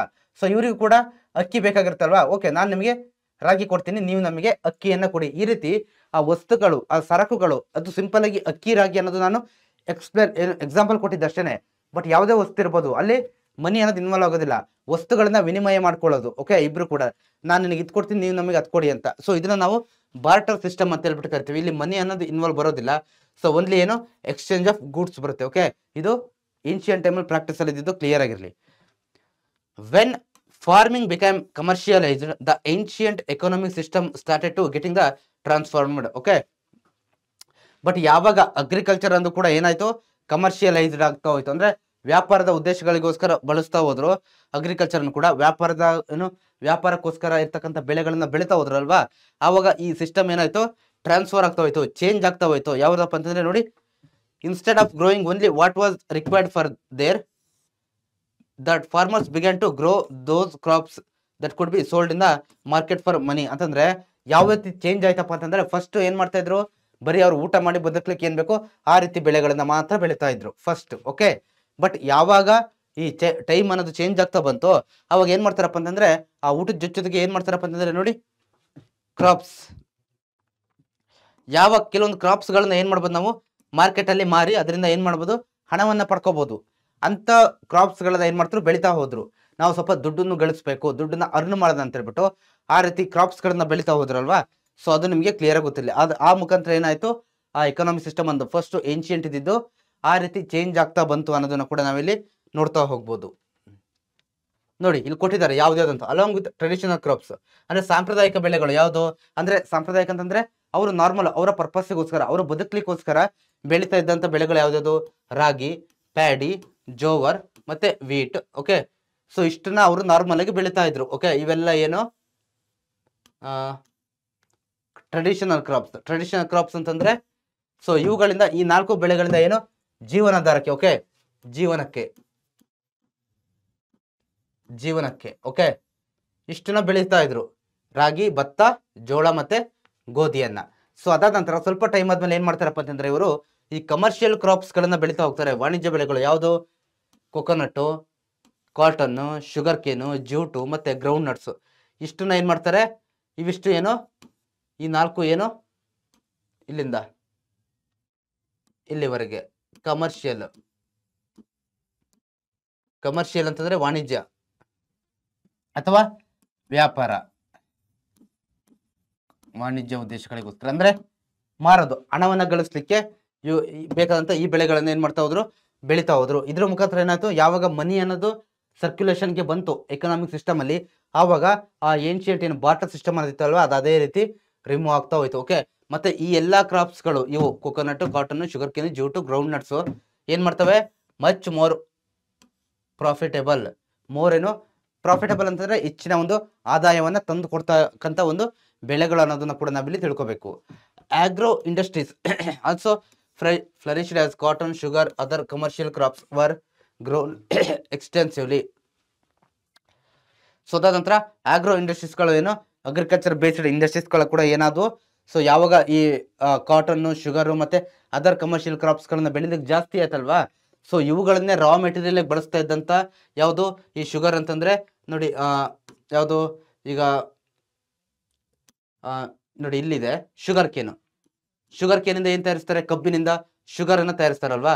ಅಂದ್ರೆ ಈ ಕಬ್ಬಿನಿಂದ ಸಕ್ಕರೆಯನ್ನ ತಯಾರಿಸಲಿಕ್ಕೆ ಆ ಒಂದು ಇಂಡಸ್ಟ್ರೀಸ್ ಇರುತ್ತವಲ್ವಾ, ಇಂಡಸ್ಟ್ರೀಸ್ ಕಬ್ಬಿನ ಮೇಲೆ ಡಿಪೆಂಡ್ ಆಗಿದ್ದಂತ ಕೆಲವೊಂದು ಇಂಡಸ್ಟ್ರೀಸ್ಗಳು ಏನಾಗ್ತಾ ಹೋದ್ವು, ಅವು ಕೂಡ ಫ್ಲರಿಶ್ ಆಗ್ತಾ ಹೋದ್ವು, ಹೆಚ್ಚಿನಾಗಿ ಬೆಳೀತಾ ಹೋದ್ವು. ಯಾಕಂತಂದ್ರೆ ಎಲ್ಲರೂ ಕೂಡ ಜಾಸ್ತಿ ಈ ಬೆಳೆಗಳನ್ನ ಬೆಳೀತಾ ಹೋದಾಗ ಆ ಇಂಡಸ್ಟ್ರೀಸ್ಗಳಿಗೆ ಆಬ್ವಿಯಸ್ಲಿ ಏನಾಗುತ್ತೆ, ಲಾಭ ಆಗ್ತಾ ಹೋಯ್ತು ಅನ್ನೋದನ್ನ ಕೂಡ ನಾವಿಲ್ಲಿ ನೋಡ್ತಾ ಹೋಗ್ಬೋದು. ಓಕೆ, ಮತ್ತೆ ಕಾಟನ್ ಇಂಡಸ್ಟ್ರೀಸ್ಗಳು ಮತ್ತೆ ಈ ಇಂಡಸ್ಟ್ರೀಸ್ಗಳು ಏನಾದ್ರು ಚೆನ್ನಾಗಿ ಗ್ರೋತ್ ಆಗ್ತಾ ಹೋದ್ವು. ಓಕೆ, ಸೊ ಅದಂತ ನೋಡಿ ಇಲ್ಲಿ ಪಿಕ್ಚರ್ ಕೊಟ್ಟಿದ್ದೀನಿ, jute, tobacco, sugar cane, cotton, just picture ಕೊಟ್ಟಿದ್ದೀನಿ. ಆ ಕಮರ್ಷಿಯಲ್ ಕ್ರಾಪ್ಸ್, ಆ ಸಾಂಪ್ರದಾಯ ಟ್ರೆಡಿಷನಲ್ ಕ್ರಾಪ್ಸ್ ಮತ್ತೆ ಯಾವುದು ಕಮರ್ಷಿಯಲ್ ಕ್ರಾಪ್ಸ್ ಕೊಟ್ಟಿದ್ದೀನಿ. ಯಾವ್ದು ಅನ್ನೋದು ಅಷ್ಟು ಶುಡ್ ಬಿ ನಿಮಗೆ ಕ್ಲಿಯರ್ ಆಗಿರಬೇಕು, ಅದನ್ನ ನೀವು ಮಿಸ್ ಮಾಡೋಂಗೆ ಇಲ್ಲ. ಸೊ ಅದಾದ ನಂತರ ಏನ್ ಹೇಳಿದಾರಪ್ಪ ಅಂತಂದ್ರೆ, ಇಲ್ಲಿ the industrial revolution that started in Britain during the 17th and 18th centuries gradually spread to the other countries. ಕೈಗಾರಿಕಾ ಕ್ರಾಂತಿ ಅಂತ ಕರಿತೀವಿ ನಾವು, ಕೇಳಿದಿರಾ? ಐ ಹೋಪ್ ನೀವೆಲ್ಲ ಕೇಳಿದಿರ ಅಂತ ಅನ್ಕೊಳ್ತೀನಿ ನಾನು, ಕೇಳಿದಿರಾ? ಕೈಗಾರಿಕಾ ಕ್ರಾಂತಿಲಿ ಏನಾಗ್ತಾ ಹೋಗುತ್ತಪ್ಪ ಅಂತಂದ್ರೆ, ದೊಡ್ಡ ದೊಡ್ಡ ಇಂಡಸ್ಟ್ರೀಸ್ಗಳನ್ನ ಏನು ಎಸ್ಟಾಬ್ಲಿಷ್ ಮಾಡ್ಬಿಟ್ಟು ಸ್ಥಾಪನೆ ಮಾಡ್ಬಿಟ್ಟು ದೊಡ್ಡ ದೊಡ್ಡ ಮಷೀನರೀಸ್ಗಳನ್ನೆಲ್ಲ ಬಳಸ್ತಾ ಹೋಗ್ತಾರೆ. ಬಳಸೋ ಪ್ರಮಾಣ ಯಾವಾಗ ಎಲ್ಲಿ ಬ್ರಿಟನ್ ಎಲ್ಲಿ ಸ್ಟಾರ್ಟ್ ಆಗಿದ್ದು first it should be clear to you. ಎಲ್ಲಿ ಬ್ರಿಟನ್, ಓಕೆ, ಎಲ್ಲಿ ಬ್ರಿಟನ್ ನಲ್ಲಿ ಸ್ಟಾರ್ಟ್ ಆಗಿದ್ದು. ಓಕೆ, ಇಂಗ್ಲೆಂಡ್ ಅಂತ ಹೇಳ್ತೀವಿ ಪ್ರೆಸೆಂಟ್ ನಾವು. 17th ಮತ್ತೆ 18th ಸೆಂಚುರಿಯಲ್ಲಿ ಇದು ಏನಾಯ್ತು ಸ್ಟಾರ್ಟ್ ಆಗ್ತಾ ಹೋಯ್ತು. ಓಕೆ, ಈ ಟೈಮಲ್ಲಿ 17th 18th ಸೆಂಚುರಿ ಸ್ಟಾರ್ಟ್ ಆಯ್ತು ಬ್ರಿಟನ್ ನಲ್ಲಿ ಕೈಗಾರಿಕಾ ಕ್ರಾಂತಿ. ನೋಡಿ ಇಲ್ಲಿ ಚಿತ್ರ ಕೊಟ್ಟಿದ್ದೀನಿ, ಈ ರೀತಿ ನೋಡಿ ದೊಡ್ಡ ದೊಡ್ಡ ಮಷಿನ್ಸ್ಗಳೆಲ್ಲ ದೊಡ್ಡ ದೊಡ್ಡ ಫ್ಯಾಕ್ಟ್ರಿ ಕೈಗಾರಿಕೆಗಳನ್ನೆಲ್ಲ ಯಾವ ರೀತಿ ಸ್ಥಾಪನೆ ಮಾಡಿದ್ದಾರೆ ನೋಡ್ತಾ ಇದ್ದೀರಲ್ವಾ, ಜಸ್ಟ್ ಒಂದು ಪಿಕ್ಚರು. ಈ ರೀತಿ ಸ್ಥಾಪನೆ ಮಾಡ್ಲಿಕ್ಕೆ ಆ ಟೈಮಲ್ಲಿ ಸ್ಟಾರ್ಟ್ ಮಾಡಿದಾಗ ಏನಾಯ್ತು ಹೇಳಿ. ಸೊ ಅದಕ್ಕಿಂತ ಮುಂಚೆ ಈ ಇಂಡಸ್ಟ್ರಿಯಲ್ ರೆವಲ್ಯೂಷನ್ ಬರೋಕ್ಕಿಂತ ಮುಂಚೆ ಏನಾಗೋದು, ಜನಗಳೇ ಕೆಲಸ ಮಾಡೋರು, ಏನೇ ಕೆಲಸ ಇದ್ರೆ ಜನ ಮಾಡೋದು. ಬಟ್ ಯಾವಾಗ ಇಂಡಸ್ಟ್ರೀಸ್ಗಳು ಬಂತಲ್ವಾ, ಈ ಮಷಿನರೀಸ್ಗಳು ಅನ್ನೋದು ಡೆವಲಪ್ಮೆಂಟ್ ಆಗಿ ಬೇರೆ ಬೇರೆ ದೇಶಗಳಿಗೆ ಇದು ಸ್ಪ್ರೆಡ್ ಆಗ್ತಾ ಹೋಯ್ತಲ್ವಾ, ಅದು ಕೂಡ ಏನಾಯ್ತು ಒಂದು ಚೇಂಜಸ್ಗೆ ಕಾರಣ ಆಯಿತು ಎಕನಾಮಿಕ್ ಸಿಸ್ಟಮ್ ಅಲ್ಲಿ. ಎಲ್ಲ ಕೂಡ ಅವಾಗ ಆ ಮಷಿನ್ಗಳನ್ನ ಬಳಸಲಿಕ್ಕೆ ಜಾಸ್ತಿ ಸ್ಟಾರ್ಟ್ ಮಾಡಿದ್ರು ಅನ್ನೋದು ನಾವಿಲ್ಲಿ ನೋಡ್ತಾ ಹೋಗ್ಬೋದು. Okay, this revolution led to the rise of new class in society called as the capitalist class. ಏನೋ ಬಂಡವಾಳಶಾಹಿಗಳು ಅಂತ ಹೇಳ್ಬಿಟ್ಟು ನಾವು ಏನು ಕರಿತೀವಲ್ವಾ.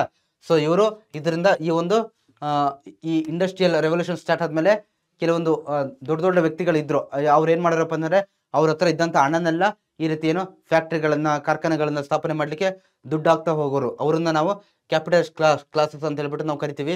ಸೊ ಆ ಒಂದು ಕ್ಲಾಸಸ್ ಏನಾಯ್ತು, ಆ ಒಂದು ವರ್ಗದ ಜನರು ಏನಾದ್ರು ಇಲ್ಲಿಂದ ಈ ಇಂಡಸ್ಟ್ರಿಯಲ್ ರೆವಲ್ಯೂಷನ್ ಆದ್ಮೇಲೆ ಉಗಮಕ್ಕೆ ಸ್ಟಾರ್ಟ್ ಆಗ್ತಾ ಹೋದ್ರು. ಓಕೆ, ಅವರು ಸಮಾಜದಲ್ಲಿ ಹೆಚ್ಚು ಪ್ರಾಮುಖ್ಯತೆನ ಪಡ್ಕೊಳ್ತಾ ಹೋದ್ರು ಅನ್ನೋದು ನಾವಿಲ್ಲಿ ನೋಡ್ತಾ ಹೋಗ್ಬೇಕು. The feudal lords who owned lands came forward to invest their money in industries and thus came to be known as investors, making use of new discoveries and excited by the huge profits they established different kinds of industries. ಏನೋ ಆ ಒಂದು ಜನ ಏನಿದ್ರಲ್ವಾ, ಆ ಬಂಡವಾಳಶಾಹಿ ವರ್ಗದವರು ಅತಿ ಹೆಚ್ಚು amount ಅನ್ನು ಹೊಂದಿದಂಥವ್ರು ಅಥವಾ ಉಳಿಗಮಾನ್ಯ ಏನೋ ವ್ಯಕ್ತಿಗಳಂತ ಕರಿತೀವಲ್ವ ನಾವು.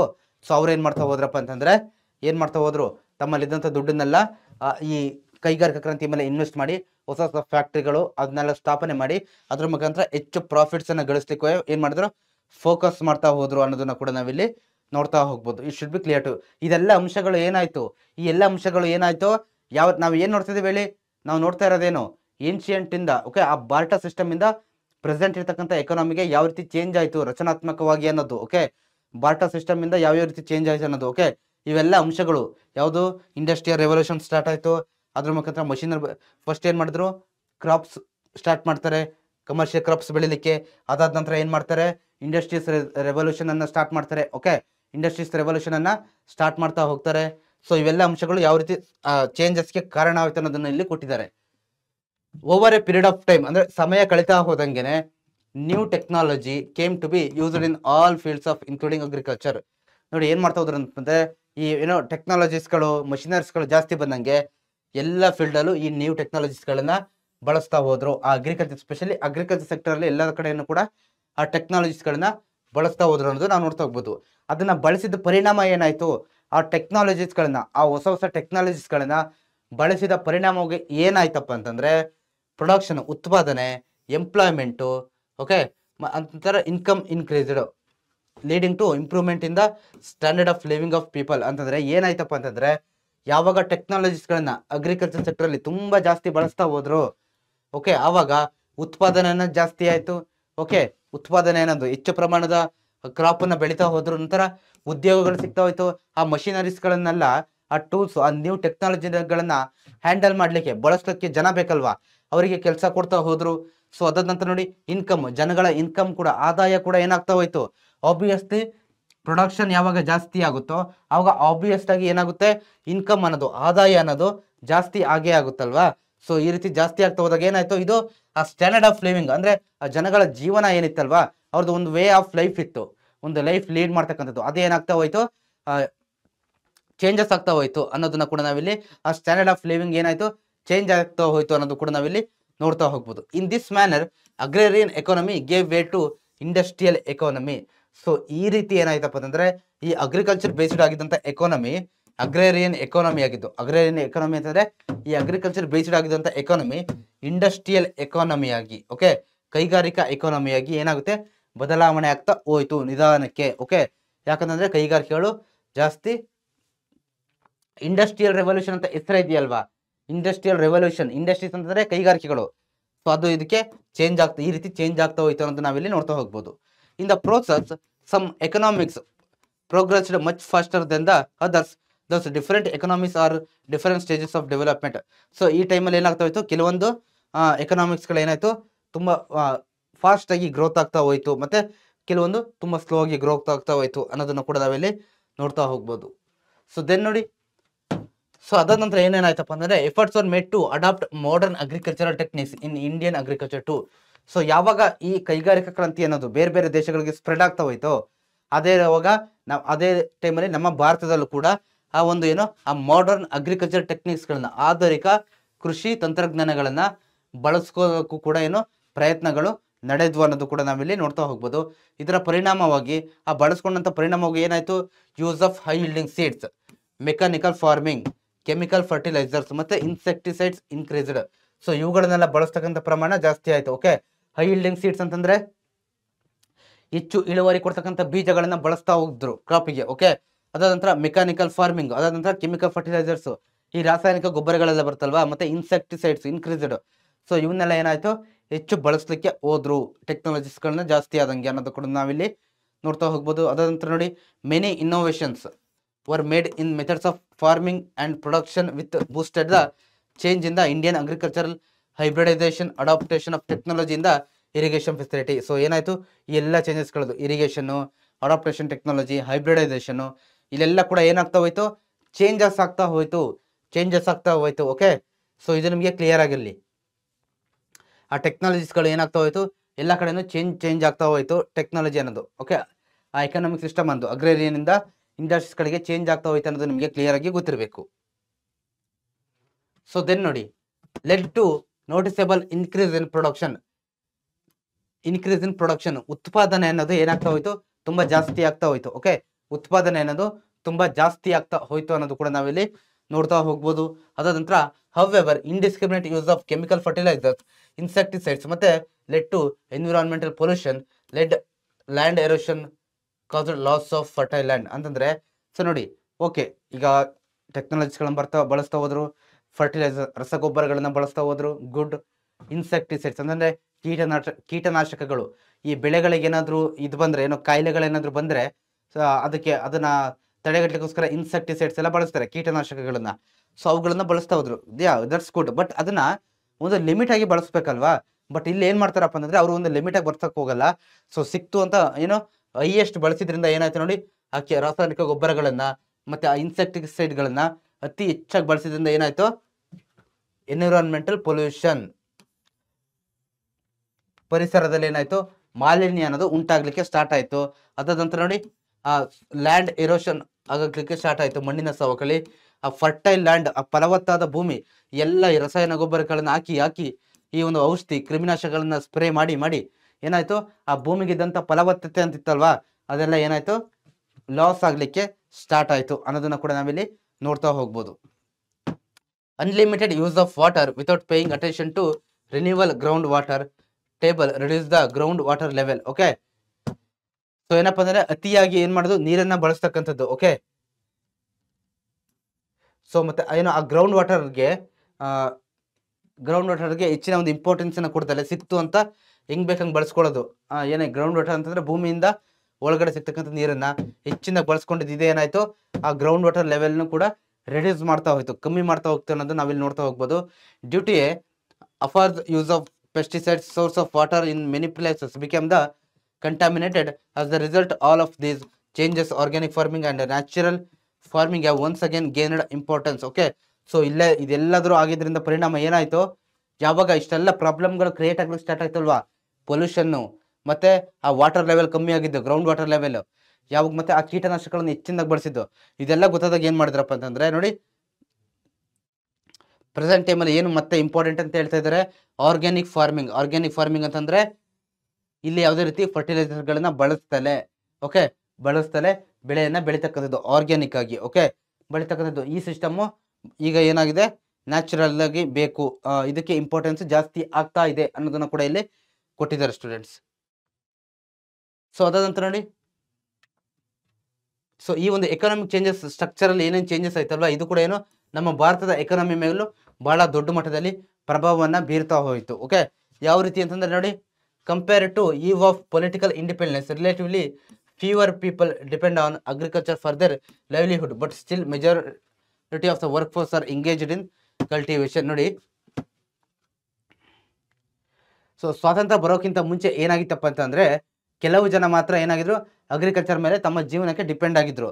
ಬಟ್ ಪ್ರೆಸೆಂಟ್ ಏನಾಗಿದೆಯಪ್ಪ ಅಂತಂದ್ರೆ ಅತಿ ಹೆಚ್ಚಿನ ಜನ ಇಲ್ಲಿ ಯಾವ್ದ್ರ ಮೇಲೆ ಡಿಪೆಂಡ್ ಆಗಿದ್ದಾರೆ, ಆ ಕಲ್ಟಿವೇಶನ್ ಮೇಲೆ, ಅಂದ್ರೆ ಆ ಕೃಷಿ ಮೇಲೆ ಏನಾಗಿದ್ದಾರೆ, ಡಿಪೆಂಡ್ ಆಗಿದ್ದಾರೆ ಪ್ರೆಸೆಂಟ್ಲಿ ಅನ್ನೋದು ಕೂಡ ನಿಮಗೆ ಕ್ಲಿಯರ್ ಆಗಿ ಗೊತ್ತಿರಬೇಕು. ಓಕೆ, ತುಂಬಾ ಜನ ಇಲ್ಲಿ ಯಾವ್ದ್ರ ಮೇಲೆ, ಅಗ್ರಿಕಲ್ಚರ್ ಕಲ್ಟಿವೇಶನ್ ಮೇಲೆ, ಕಲ್ಟಿವೇಶನ್ ಆ ಸಾಗುವಳಿ ಮಾಡೋದಿದೆಯಲ್ಲ ಅದ್ರ ಮೇಲೆ ಡಿಪೆಂಡ್ ಆಗಿದ್ದಾರೆ ಅನ್ನೋದು ನಿಮಗೆ ಕ್ಲಿಯರ್ ಆಗಿ ಗೊತ್ತಿರಬೇಕು. However its contribution to the national income is steadily decreasing. Okay, but ಏನಾಗುತ್ತೆ ಹೋಗ್ತಪ್ಪ ಅಂತಂದ್ರೆ ನ್ಯಾಷನಲ್ ಇನ್ಕಮ್ ಅಂತಂದ್ರೆ ರಾಷ್ಟ್ರೀಯ ಆದಾಯಕ್ಕೆ, ಓಕೆ, ರಾಷ್ಟ್ರೀಯ ಆದಾಯಕ್ಕೆ ಈ ಒಂದು ಪ್ರಮಾಣ, ಈ ಅಗ್ರಿಕಲ್ಚರ್ ಸೆಕ್ಟರ್ಗಳಿಂದ ಸಿಗ್ತಾ ಇದ್ದಂಥ ಪ್ರಮಾಣ ಆದಾಯ ಅನ್ನೋದು ತುಂಬಾ ಕಮ್ಮಿ ಇತ್ತು. ನಮಗೆ ಯಾವ ರೀತಿ ನಾವು ಬೇರೆ ಕಡೆ ಕೆಲಸಕ್ಕೆ ಹೋದ್ರೆ ಒಂದು ಇನ್ಕಮ್ ಅನ್ನೋದು ಕೊಡ್ತಾರಲ್ವಾ, ಆದಾಯ, ಸಂಬಳ ಅಂತ ನಾವು ಸಿಂಪಲ್ ಆಗಿ ಹೇಳ್ತೀವಲ್ವಾ. ಸೊ ಅದೇ ರೀತಿ ನೋಡಿ, ಈ ಸೆಕ್ಟರ್ಸ್ಗಳು ಬರುತ್ತಲ್ವಾ, ಅಗ್ರಿಕಲ್ಚರ್, ಇಂಡಸ್ಟ್ರಿ ಮತ್ತೆ ಸೇವಾ ವಲಯ, ಅದರಿಂದ ದೇಶಕ್ಕೆ ಒಂದಿಷ್ಟು ಪ್ರಮಾಣದ ಆದಾಯ ಅನ್ನೋದು ಬರುತ್ತೆ. ಅದು ಆ ಟೈಮಲ್ಲಿ ಏನಾಯ್ತಪ್ಪ ಅಂತಂದ್ರೆ ಈ ಅಗ್ರಿಕಲ್ಚರ್ ಇಂದ ಬರ್ತಕ್ಕಂಥ ರಾಷ್ಟ್ರೀಯ ಆದಾಯ ಏನಾಗ್ತಾ ಹೋಯ್ತು, ಕಮ್ಮಿ ಆಗ್ತಾ ಹೋಯ್ತು ಅನ್ನೋದನ್ನ ಕೂಡ ನಾವಿಲ್ಲಿ ನೋಡ್ತಾ ಹೋಗ್ಬೋದು. ಓಕೆ, ಸೊ ಸರ್ ಯಾವ ರೀತಿ ಆದಾಯ ಬರುತ್ತಪ್ಪ ಅಂತಂದ್ರೆ ಆ ಅಗ್ರಿಕಲ್ಚರ್ ಪ್ರಾಡಕ್ಟ್ಸ್ ಗಳನ್ನ ಬೆಳೆದಿರ್ತಕ್ಕಂಥ, ನಮ್ಮ ದೇಶದಲ್ಲಿ ಬೆಳೆದಿರ್ತಕ್ಕಂಥ ಅಗ್ರಿಕಲ್ಚರ್ ಕ್ರಾಪ್ಸ್ ಗಳನ್ನ ಏನ್ ಮಾಡ್ತಾರೆ, ಬೇರೆ ದೇಶಕ್ಕೆ ಏನೋ ಎಕ್ಸ್ಪೋರ್ಟ್ ಮಾಡಿದಂಥ ಟೈಮಲ್ಲಿ ಅದರಿಂದ ಆದಾಯ ಬರುತ್ತಲ್ವಾ, ಸೊ ಅದೇನಾಯ್ತು, ಕಮ್ಮಿ ಆಗ್ತಾ ಹೋಯ್ತು ಅನ್ನೋದನ್ನು ಕೂಡ ನಾವಿಲ್ಲಿ ನೋಡ್ತಾ ಹೋಗ್ಬೋದು. At present it is the service sector. At present ನೋಡಿ, ಈಗ ಪ್ರಸ್ತುತ ಸರ್ವಿಸ್ ಸೆಕ್ಟರ್ ಇದೆಯಲ್ಲ, ಇದು ಮ್ಯಾಕ್ಸಿಮಮ್ ಏನ್ ಮಾಡುತ್ತೆ, ನ್ಯಾಷನಲ್ ಇನ್ಕಮ್ಗೆ, ರಾಷ್ಟ್ರೀಯ ಆದಾಯಕ್ಕೆ ಕೊಡುಗೆಯನ್ನ ಕೊಡ್ತಾ ಇದೆ ಸರ್ವಿಸ್ ಸೆಕ್ಟರ್. ಓಕೆ, ಸೇವಾ ವಲಯ ಇದು ಕೊಡ್ತಾ ಹೋಗುತ್ತೆ. ಸರ್ ಸೇವಾ ವಲಯ ಅಂತಂದ್ರೆ ಏನಪ್ಪಾ ಅಂತಂದ್ರೆ, ಸೊ ಅಲ್ಲಿ ಏನ್ ಮಾಡ್ತವೆ, ಒಂದು ಸೇವೆ ರಿಲೇಟೆಡ್ ವರ್ಕ್ಸ್ ಗಳು ಬರ್ತಾ ಹೋಗುತ್ತೆ. ನೆಕ್ಸ್ಟ್ ಕ್ಲಾಸ್ ಅಲ್ಲಿ ನೀವು ಅದನ್ನ ಡೀಟೇಲ್ ಆಗಿ ಕಲಿತಾ ಹೋಗ್ತೀರಾ. ಓಕೆ, ಸೊ ಜಸ್ಟ್ ಇಲ್ಲಿ ಇಷ್ಟು ತಿಳ್ಕೊಳ್ಳಿ ನಿಮಗೆ. ಪ್ರೆಸೆಂಟ್ಲಿ ಇದರಿಂದ ಜಾಸ್ತಿ ಏನ್ ಬರ್ತಾ ಇದೆ, ಇನ್ಕಮ್ ಬರ್ತಾ ಇದೆ. Okay, it also providing the greatest number of employment opportunities. ಮತ್ತೆ ಈ ಒಂದು ಏನೋ ಸೇವಾ ವಲಯ ಮತ್ತೆ ಏನ್ ಮಾಡುತ್ತೆ, ಅತಿ ಹೆಚ್ಚು ಉದ್ಯೋಗ ಅವಕಾಶಗಳನ್ನ ಜನರಿಗೆ ಕೊಟ್ಟಿದೆ. ಓಕೆ, ಅನ್ನೋದು ಕೂಡ ನಾವಿಲ್ಲಿ ನೋಡ್ತಾ ಹೋಗ್ಬೋದು. ಅಗ್ರಿಕಲ್ಚರ್ ಆದ್ಮೇಲೆ ಅತಿ ಹೆಚ್ಚು ಜನ ಯಾವ ಸೆಕ್ಟರ್ ಅಲ್ಲಿ ಕೆಲಸ ತೊಡಗಿದಾರಪ್ಪ ಅಂತಂದ್ರೆ ಸೇವಾ ವಲಯ. Okay, the industry sector is growing steadily and is contribution to the national income is second only to the service sector. Okay, ಅಂತಂದ್ರೆ ಸರ್ವಿಸ್ ಸೆಕ್ಟರ್ ಆದ್ಮೇಲೆ ಇಂಡಸ್ಟ್ರಿ ಸೆಕ್ಟರ್ ಏನಿದೆ ಅದರ ಒಂದು ಗ್ರೋತ್ ಆಗ್ತಾ ಇದೆ. When it comes to sir ಈ industry sector ಅಂದ್ರೆ ನಿಧಾನಕ್ಕೆ ಸ್ಟಡಿಲಿ ಏನಾಗ್ತಿದೆ, ಗ್ರೋತ್ ಆಗ್ತಾ ಇದೆ, ಕಾಂಟ್ರಿಬ್ಯೂಷನ್ ಮಾಡ್ತಾ ಇದೆ ಅನ್ನೋದು ನಾವಿಲ್ಲಿ ನೋಡ್ತಾ ಹೋಗ್ಬೋದು. ಓಕೆ, ನೋಡಿ, ಸ್ಟ್ರಕ್ಚರಲ್ ಟ್ರಾನ್ಸ್ಫಾರ್ಮೇಶನ್ ಹಂಗಂತಂದ್ರೆ ಏನ್ ಸರ್ ಅಂತಂದ್ರೆ ಟೆಕ್ನಾಲಜೀಸ್ಗಳನ್ನ ಅಗ್ರಿಕಲ್ಚರ್ ಅಲ್ಲಿ ಬಳಸ್ತಕ್ಕಂಥದ್ದು. ನೋಡಿ, ಈ ರೀತಿ ಇಲ್ಲಿ ಡ್ರೋನ್ಸ್ ಅನ್ನ ಬಳಸಿ ಏನೊಂದು ಸಮೀಕ್ಷೆ ಮಾಡ್ತಾ ಇದಾರಲ್ವಾ, ಸೊ ಈ ರೀತಿ ಮಾಡ್ತಕ್ಕಂಥದ್ದು, ಇಲ್ಲಿ ಸೋಲಾರ್ ಇದನ್ನ ಅಳವಡಿಸಿದ್ದಾರೆ. ಸೊ ಅಥವಾ ನೋಡಿ ಈ ರೀತಿ ಏನೋ ಈ ರೀತಿ ಟೆಕ್ನಾಲಜೀಸ್ಗಳನ್ನ ಏನು ಅದನ್ನ ಹಾರ್ವೆಸ್ಟ್ ಮಾಡ್ಲಿಕ್ಕೆ, ಭತ್ತವನ್ನ ಹಾರ್ವೆಸ್ಟ್ ಮಾಡ್ಲಿಕ್ಕೆ ಈ ರೀತಿ ಟೆಕ್ನಾಲಜೀಸ್ಗಳನ್ನ ಬಳಸೋದು. ಸೊ ನೀವು ಕೂಡ ನಿಮ್ಮ ಪ್ಲೇಸ್ ಅಲ್ಲಿ, ನಿಮ್ಮ ನಿಯರ್ ಬೈ ಪ್ಲೇಸ್ ಅಲ್ಲಿ, ಅಥವಾ ನೀವು ಯಾರಾದ್ರೂ ಕೂಡ ಅಗ್ರಿಕಲ್ಚರ್ ಬ್ಯಾಕ್ ಗ್ರೌಂಡ್ಗೆ ಸೇರಿದವರು ಆದ್ರೆ ಸೊ ನಿಮ್ಗೆ ಇದು ಚೆನ್ನಾಗಿ ಗೊತ್ತಿರುತ್ತೆ ಅಂತ ನಾನು ಅನ್ಕೊಂಡಿದ್ದೀನಿ. ನೋಡಿರ್ತೀರಲ್ವಾ, ನೋಡಿದ್ರೆ ಕಮೆಂಟ್ ಅಲ್ಲಿ ಎಸ್ ಅಂತ ಬರ್ಲಿ, ಕ್ವಿಕ್ ಆಗಿ ಕಮೆಂಟ್ ಸೆಕ್ಷನ್ ಅಲ್ಲಿ ಕ್ವಿಕ್ ಆಗಿ ಬರ್ಲಿ ಎಸ್ ಅಂತ. ಓಕೆ, ಸೊ ದೆನ್ ನೋಡಿ, ನಂತರ ನೋಡಿ ಸೋರ್ಸಸ್ ಆಫ್ ಇನ್ಕಮ್. ಓಕೆ, ಅಂದ್ರೆ ಆದಾಯದ, ಇನ್ಕಮ್ ಅಂತಂದ್ರೆ ಆದಾಯದ ಮೂಲಗಳು. ಓಕೆ, ಯಾವ್ದು ಆದಾಯದ ಮೂಲಗಳು ಇದೆ ಅನ್ನೋದನ್ನ ನಾವಿಲ್ಲಿ ನೋಡ್ತಾ ಹೋಗ್ತೀವಿ. ಸೊ ಸಿಂಪಲ್ ಆಗಿ ನೋಡಿ, ಇನ್ ಸಿಂಪಲ್ ಎಕಾನಮಿ ಅಂದ್ರೆ ಸರಳ ಅರ್ಥ ವ್ಯವಸ್ಥೆಯಲ್ಲಿ, ಒಂದು ಸಿಂಪಲ್ ಆಗಿರ್ತಕ್ಕಂಥ ಎಕಾನಮಿಯಲ್ಲಿ ಇನ್ಕಮ್ ಯಾವತ್ತು ಕೂಡ ಆದಾಯ ಅನ್ನೋದು ಎರಡು ಸೋರ್ಸ್ ಇಂದ ಬರುತ್ತೆ. ಯಾವ್ದಪ್ಪ ಅಂತಂದ್ರೆ ಒಂದು ದ ಹೌಸ್ ಹೋಲ್ಡ್ ಸೆಕ್ಟರ್, ಮತ್ತೊಂದು firm sector. Okay, house hold sector ಅಂತಂದ್ರೆ ಯಾವುದು ಗೃಹ ಘಟಕ ಅಂತ ಹೇಳ್ಬಿಟ್ಟು ನಾವು ಕರಿತೀವಿ. ಓಕೆ, ಫರ್ಮ್ ಸೆಕ್ಟರ್ ಇನ್ನೊಂದು firms sector. Okay, firm sector ಅಂತ ಬರುತ್ತೆ. ಸೊ ಇವೆರಡು ಕೂಡ, so they generate income through the mutual exchange. ಇವೆರಡು ಕೂಡ ಏನ್ ಮಾಡ್ತವೆ, ಯಾವುದ್ರ ಮುಖಾಂತರ ಆ ಇನ್ಕಮ್ ಅನ್ನ ಏನು ಪಡ್ಕೊಳ್ತವಪ್ಪ ಅಂತಂದ್ರೆ ಮ್ಯೂಚುವಲ್ ಎಕ್ಸ್ಚೇಂಜ್, ಪರಸ್ಪರ ವಿನಿಮಯ ಮಾಡ್ಕೊಳ್ಳೋದ್ರಿಂದ. ಓಕೆ, ಪರಸ್ಪರ ವಸ್ತುಗಳನ್ನ ವಿನಿಮಯ ಮಾಡ್ಕೊಳ್ಳೋದ್ರಿಂದ. Okay, the firms sector. Okay, ಇದು ನಿಮ್ಗೆ ಕ್ಲಿಯರ್ ಆಗಿರಲಿ. ಯಾವ ರೀತಿ ಅಂತ ನೋಡಿ, ಇಲ್ಲಿ ಹೌಸ್ ಹೋಲ್ಡ್ ಸೆಕ್ಟರ್ ಬರುತ್ತೆ. ಹೌಸ್ ಹೋಲ್ಡ್ ಅಂತಂದ್ರೆ ಏನ್ ಸರ್ ಅಂತಂದ್ರೆ ನಾರ್ಮಲ್ ಆಗಿ ನಾವು ಸಿಂಪಲ್ ಹೇಳ್ಬೇಕಂತಂದ್ರೆ ಈ ನಾರ್ಮಲ್ ಜನಗಳು. ಓಕೆ, ನಾರ್ಮಲ್ ಜನ, ಪೀಪಲ್ ಅಂತ ಹೇಳ್ಬಿಟ್ಟು ನಾವು ಕನ್ಸಿಡರ್ ಮಾಡ್ತಾ ಹೋಗ್ಬೋದು ಹೌಸ್ ಹೋಲ್ಡ್ಸ್ ಅಲ್ಲಿ. ಓಕೆ, ನಾರ್ಮಲ್ ಜನ ಈಗ ನಾವು ನೀವೆಲ್ಲ ಹೋಗ್ತೀವಲ್ವಾ, ಏನಕ್ಕೆ ಇದನ್ನ ಪರ್ಚೇಸ್ ಮಾಡ್ಲಿಕ್ಕೆ. ಈ ಪರ್ಚೇಸ್ ಮಾಡ್ಲಿಕ್ಕೆ ಹೋಗ್ತಾರಲ್ವಾ ನಾರ್ಮಲ್ ಜನ, ಅವರಿಂದ ನಾವು ಹೌಸ್ ಹೋಲ್ಡ್ ಅಂತ ಕರಿತೀವಿ. ನೋಡಿ, ಇವರು ಈ ಲ್ಯಾಂಡ್, ಲೇಬರ್, ಕ್ಯಾಪಿಟಲ್ ಮತ್ತೆ ಇದನ್ನ ಯಾರಿಗೆ ಕೊಡ್ತಾರೆ, ಕೊಟ್ಬಿಟ್ಟು ಫರ್ಮ್ಸ್ಗೆ ಕೊಡ್ತಾರೆ. ಓಕೆ, ಆ ಫರ್ಮ್ಸ್ ಅದಕ್ಕೆ ವಾಪಸ್ಸಾಗಿ ಏನು ಕೊಡ್ತಾರಪ್ಪ ಅಂತಂದ್ರೆ ಆ ಜನಗಳಿಗೆ ಲ್ಯಾಂಡ್ಗೆ ರೆಂಟನ್ನ, ಅಂದರೆ ಜಾಗಕ್ಕೆ ರೆಂಟ್ ಬಾಡಿಗೆನ ಕೊಡ್ತಾರೆ. ಕಾರ್ಮಿಕರಿಗೆ ವೇಜಸ್ ಸಂಬಳವನ್ನು ಕೊಡ್ತಾ ಹೋಗ್ತಾರೆ. ಕ್ಯಾಪಿಟಲ್, ನೀವು ಬಂಡವಾಳ ಹಾಕಿದ್ರೆ ಅದಕ್ಕೆ ಇಂಟ್ರೆಸ್ಟನ್ನು ಕೊಡ್ತಾ ಹೋಗ್ತಾರೆ. ಮತ್ತು ನೀವೇನಾದರೂ ಏನೋ ಎಂಟರ್ಪ್ರಿನರ್ ಆರ್ಗನೈಸೇಷನ್ ಆದರೆ ಅದಕ್ಕೆ ನಿಮಗೆ ಪ್ರಾಫಿಟ್ ಕೊಡ್ತಾ ಹೋಗ್ತಾರೆ. Okay, it should be clear to you. Okay, ನೋಡಿ, ಸೊ ಯಾವ ರೀತಿ ಅನ್ನೋದು ನೆಕ್ಸ್ಟ್ ನಾನು ಸ್ಲೈಡಲ್ಲಿ ಎಕ್ಸ್ಪ್ಲೇನ್ ಮಾಡ್ತಾ ಹೋಗ್ತೀನಿ. ಹೌಸ್ ಹೋಲ್ಡ್ಸ್ಗಳು ಫರ್ಮ್ಸ್ಗೆ ಪೇಮೆಂಟನ್ನು ಕೊಟ್ಟರೆ ಫರ್ಮ್ಸ್ ವಾಪಸ್ ಜನಗಳಿಗೆ ಗೂಡ್ಸ್ ಆ್ಯಂಡ್ ಸರ್ವಿಸಸ್ಗಳನ್ನ ಕೊಡ್ತಾ ಹೋಗುತ್ತೆ. ಆ ಚಿತ್ರದಲ್ಲಿ ನಿಮಗೆ ಕೊಟ್ಟಿದೆ, ಆ ಮಾರ್ಕ್ ಇದೆಯಲ್ವಾ, ಈ ರೀತಿ ಮಾರ್ಕು. ಸೊ ಅದು ನಿಮಗೆ ವೆರಿ ಇಂಪಾರ್ಟೆಂಟ್ ಆಗುತ್ತೆ, ಅದು ನೋಡಿ ನೆನ್ಪಿಟ್ಕೊಳ್ಳಿ. ಎಕ್ಸ್ಪ್ಲೇನ್ ಮಾಡ್ತೀನಿ ನಾನು ಯಾವ ರೀತಿ ಅನ್ನೋದು. The household sectors. Okay, just a second. The household sectors, 1 minute. The household sectors own the factors of production, namely land, labor, capital and organization, and supply them to the firms. ಅಂತಂದ್ರೆ ಈ ಗೃಹ ಘಟಕಗಳು ಅಂತ ನಾವೇನ್ ಕರಿತೀವಲ್ವಾ, house hold sector. So ಇಲ್ಲಿ normal ಜನ ಏನ್ ಬರ್ತಾರಲ್ವಾ, so ಇವ್ರು ಏನ್ ಮಾಡ್ತಾರಪ್ಪ ಅಂತಂದ್ರೆ ಈ ಫ್ಯಾಕ್ಟರ್ಸ್ ಆಫ್ ಪ್ರೊಡಕ್ಷನ್ ನ ಓನ್ ಮಾಡ್ಕೊಂಡಿರ್ತಾರೆ. ಅಂದ್ರೆ ಇವರ ಅಂಡರ್ ಅಲ್ಲಿ ಇರುತ್ತೆ ಯಾವ್ದಾದ್ರು ಈ ಜಾಗ, ಲ್ಯಾಂಡ್, ಲೇಬರ್, ಕಾರ್ಮಿಕರು, ಕ್ಯಾಪಿಟಲ್ ಬಂಡವಾಳ ಮತ್ತೆ ಆರ್ಗನೈಸೇಷನ್ ಸಂಘಟನೆ, ಇದೆಲ್ಲದು ಯಾರ ಅಂಡರ್ ಅಲ್ಲಿ ಇರುತ್ತೆ, ಹೌಸ್ ಹೋಲ್ಡ್ ಸೆಕ್ಟರ್ ಅಂಡರ್ ಅಲ್ಲಿ ಇರುತ್ತೆ. ಸೊ ಇವ್ರು ಏನ್ ಮಾಡ್ತಾರಪ್ಪ ಅಂತಂದ್ರೆ ಇವುಗಳನ್ನ ಎಲ್ಲಿ ಕೊಡ್ತಾರೆ, ಫರ್ಮ್ಸ್ಗೆ ಕೊಡ್ತಾ ಹೋಗ್ತಾರೆ. ಓಕೆ, ಫರ್ಮ್ಸ್ಗೆ ಕೊಡ್ತಾ ಹೋಗ್ತಾರೆ. ಏನಕ್ಕೆ, ಮ್ಯಾನುಫ್ಯಾಕ್ಚರ್ ಮಾಡಲಿಕ್ಕೆ. So in return firms provide the rent for using land, wages for labour, rent for using land, wages for using labour, interest for utilising capital and profit for organisations. Okay, hence rent, wages, interest, profit comprise the income of house hold. Okay, very important, ಇಲ್ಲಿಂದ ಇಲ್ಲಿಗೆ mark ಮಾಡಿ ಇಟ್ಕೊಳ್ಳಿ, ಇದನ್ನು ಸೇರಿಸಿ. Okay, income of house hold. Okay, income of house hold ಯಾವ್ದಾದ್ರು ಅಂತ ಕೇಳ್ತಾರೆ. Okay, ಲ್ಯಾಂಡ್ಗಾದ್ರೆ rent. Okay, ಲ್ಯಾಂಡ್ಗೆ ನೀವು ನೋಡ್ರಪ್ಪ, ಇಲ್ಲಿ ಸಿಂಪಲ್ ಆಗಿ ಹೇಳ್ತೀನಿ, ಇಲ್ಲಿ ಹೌಸ್ ಹೋಲ್ಡ್ ಇದ್ದೀರಾ. ಓಕೆ, ಇಲ್ಲಿ ಫರ್ಮ್ಸ್ ಇದೆ. Okay, you should be clear to you. ನಿಮಗೆ ನೋಡ್ತಾ ಹೋಗಿ, ನಾನು ಎಕ್ಸ್ಪ್ಲೇನ್ ಮಾಡ್ತೀನಿ. ಈ ಹೌಸ್ ಹೋಲ್ಡ್ ಅವರು ತಮ್ಮ ಹತ್ರ ಇರ್ತಕ್ಕಂಥ ಜಾಗವನ್ನ ಕಂಪ್ನಿ ಕೊಟ್ರೆ, ಈ ಫರ್ಮ್ಗೆ ಕೊಟ್ರೆ, ಈ ಫರ್ಮ್ ಅವರು ವಾಪಸ್ ಈ ಲ್ಯಾಂಡ್ಗೆ ಏನ್ ಕೊಡ್ತಾರೆ, ರೆಂಟನ್ನ ಕೊಡ್ತಾರೆ, ಬಾಡಿಗೆನ ಕೊಡ್ತಾರೆ ಅಲ್ವಾ. ಯಾಕಂತಂದ್ರೆ ನೀವು ನಮಗೆ ಜಾಗ ಕೊಟ್ಟಿದ್ದೀರಾ ಎಷ್ಟು, ಸೊ ಆ ಜಾಗಕ್ಕೆ ನಾವು ಮಂತ್ಲಿನೋ ವರ್ಷಕ್ಕೋ ಇಷ್ಟು ರೆಂಟ್ ಅಂತ ಕೊಡ್ತಾ ಹೋಗ್ತೀವಿ ಅನ್ನೋದನ್ನ ತಿಳಿಸ್ತಾರಲ್ವಾ. ಇದು ಒಂದು ಸೋರ್ಸ್ ಆಫ್ ಏನೋ ಇನ್ಕಮ್ ಆಗುತ್ತೆ ಜನಗಳಿಗೆ. ಓಕೆ, ಲ್ಯಾಂಡ್ಗೆ ಬರ್ತಕ್ಕಂಥ ಇನ್ಕಮ್ ಇದಾದ್ರೆ.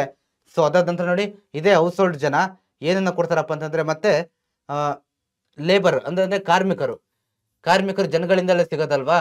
ಕಾರ್ಮಿಕರು ಹೋಗ್ತಾರೆ ಆ ಫರ್ಮ್ಸ್ಗೆ ಕೆಲಸ ಮಾಡ್ಲಿಕ್ಕೋಸ್ಕರ. ಇವರಿಗೆ ಅದಕ್ಕೆ ಆ ಫರ್ಮ್ ಏನ್ ಕೊಡುತ್ತಪ್ಪ ಅಂತಂದ್ರೆ ವೇಜಸ್, ಸಂಬಳವನ್ನ ಕೊಡ್ತಾ ಹೋಗುತ್ತೆ. ಓಕೆ, ಅದಕ್ಕೆ ರಿಟರ್ನ್ ಆಗಿ. ಸೊ ಅದಾದ ನಂತರ ನೋಡಿ, ಕ್ಯಾಪಿಟಲ್ ಅಂತಂದ್ರೆ ಈ ಜನಗಳು ಏನ್ ಕೊಡ್ತಾರೆ, ಹೌಸ್ ಹೋಲ್ಡ್ಸ್ಗಳು ಕ್ಯಾಪಿಟಲ್ ಅನ್ನ ಕೊಡ್ತಾ ಹೋಗ್ತಾರೆ, ಬಂಡವಾಳವನ್ನ ಇನ್ವೆಸ್ಟ್ ಮಾಡ್ತಾರೆ. ಓಕೆ, ಬಂಡವಾಳ, ಕ್ಯಾಪಿಟಲ್, ಬಂಡವಾಳವನ್ನ ಕೊಡ್ತಾ ಹೋಗ್ತಾರೆ. ಓಕೆ, ಸೊ ಅದೇನಾಗುತ್ತಪ್ಪ ಅಂತಂದ್ರೆ ಅದಕ್ಕೆ ವಾಪಸ್ಸಾಗಿ ಏನ್ ಕೊಡ್ತಾರೆ, ಈ ಫರ್ಮ್ ಅವರು ಇಂಟ್ರೆಸ್ಟ್ ಅನ್ನ ಕೊಡ್ತಾ ಹೋಗ್ತಾರೆ. ಓಕೆ, ಸೊ ಅದಂತರ ಲಾಸ್ಟ್ ಒನ್ ಆರ್ಗನೈಸೇಷನ್ಗೆ ಏನನ್ನ ಕೊಡ್ತಾರೆ, ಪ್ರಾಫಿಟ್, ಲಾಭ.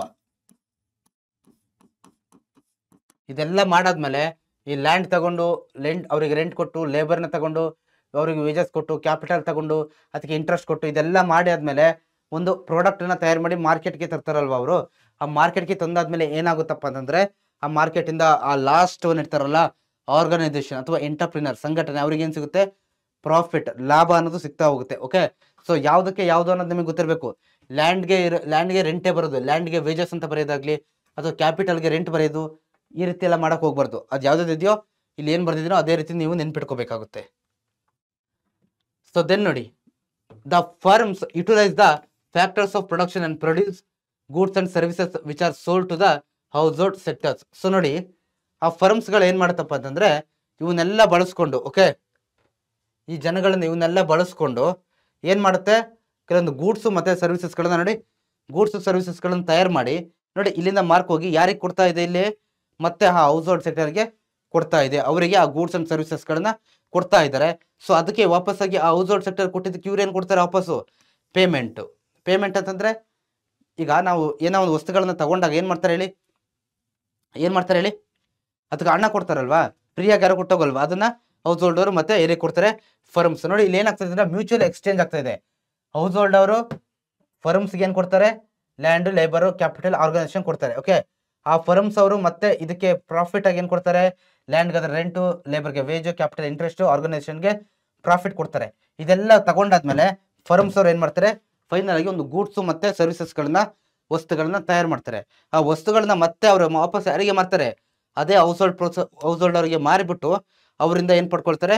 ಪೇಮೆಂಟ್ ಅನ್ನ ಪಡ್ಕೊಂಡು ಪ್ರಾಫಿಟ್ ಅನ್ನ ಪಡ್ಕೊಳ್ತಾರೆ ಅನ್ನೋದನ್ನ ನಾವಿಲ್ಲಿ ನೋಡ್ತಾ ಹೋಗ್ಬೋದು. ಓಕೆ, ಆ ಜಸ್ಟ್ ಆ ಚಿತ್ರ ನೆನಪಿಟ್ಕೊಳ್ಳಿ, ನಿಮಗೆ ಕ್ಲಿಯರ್ ಆಗಿ ನೆನಪಿರುತ್ತೆ.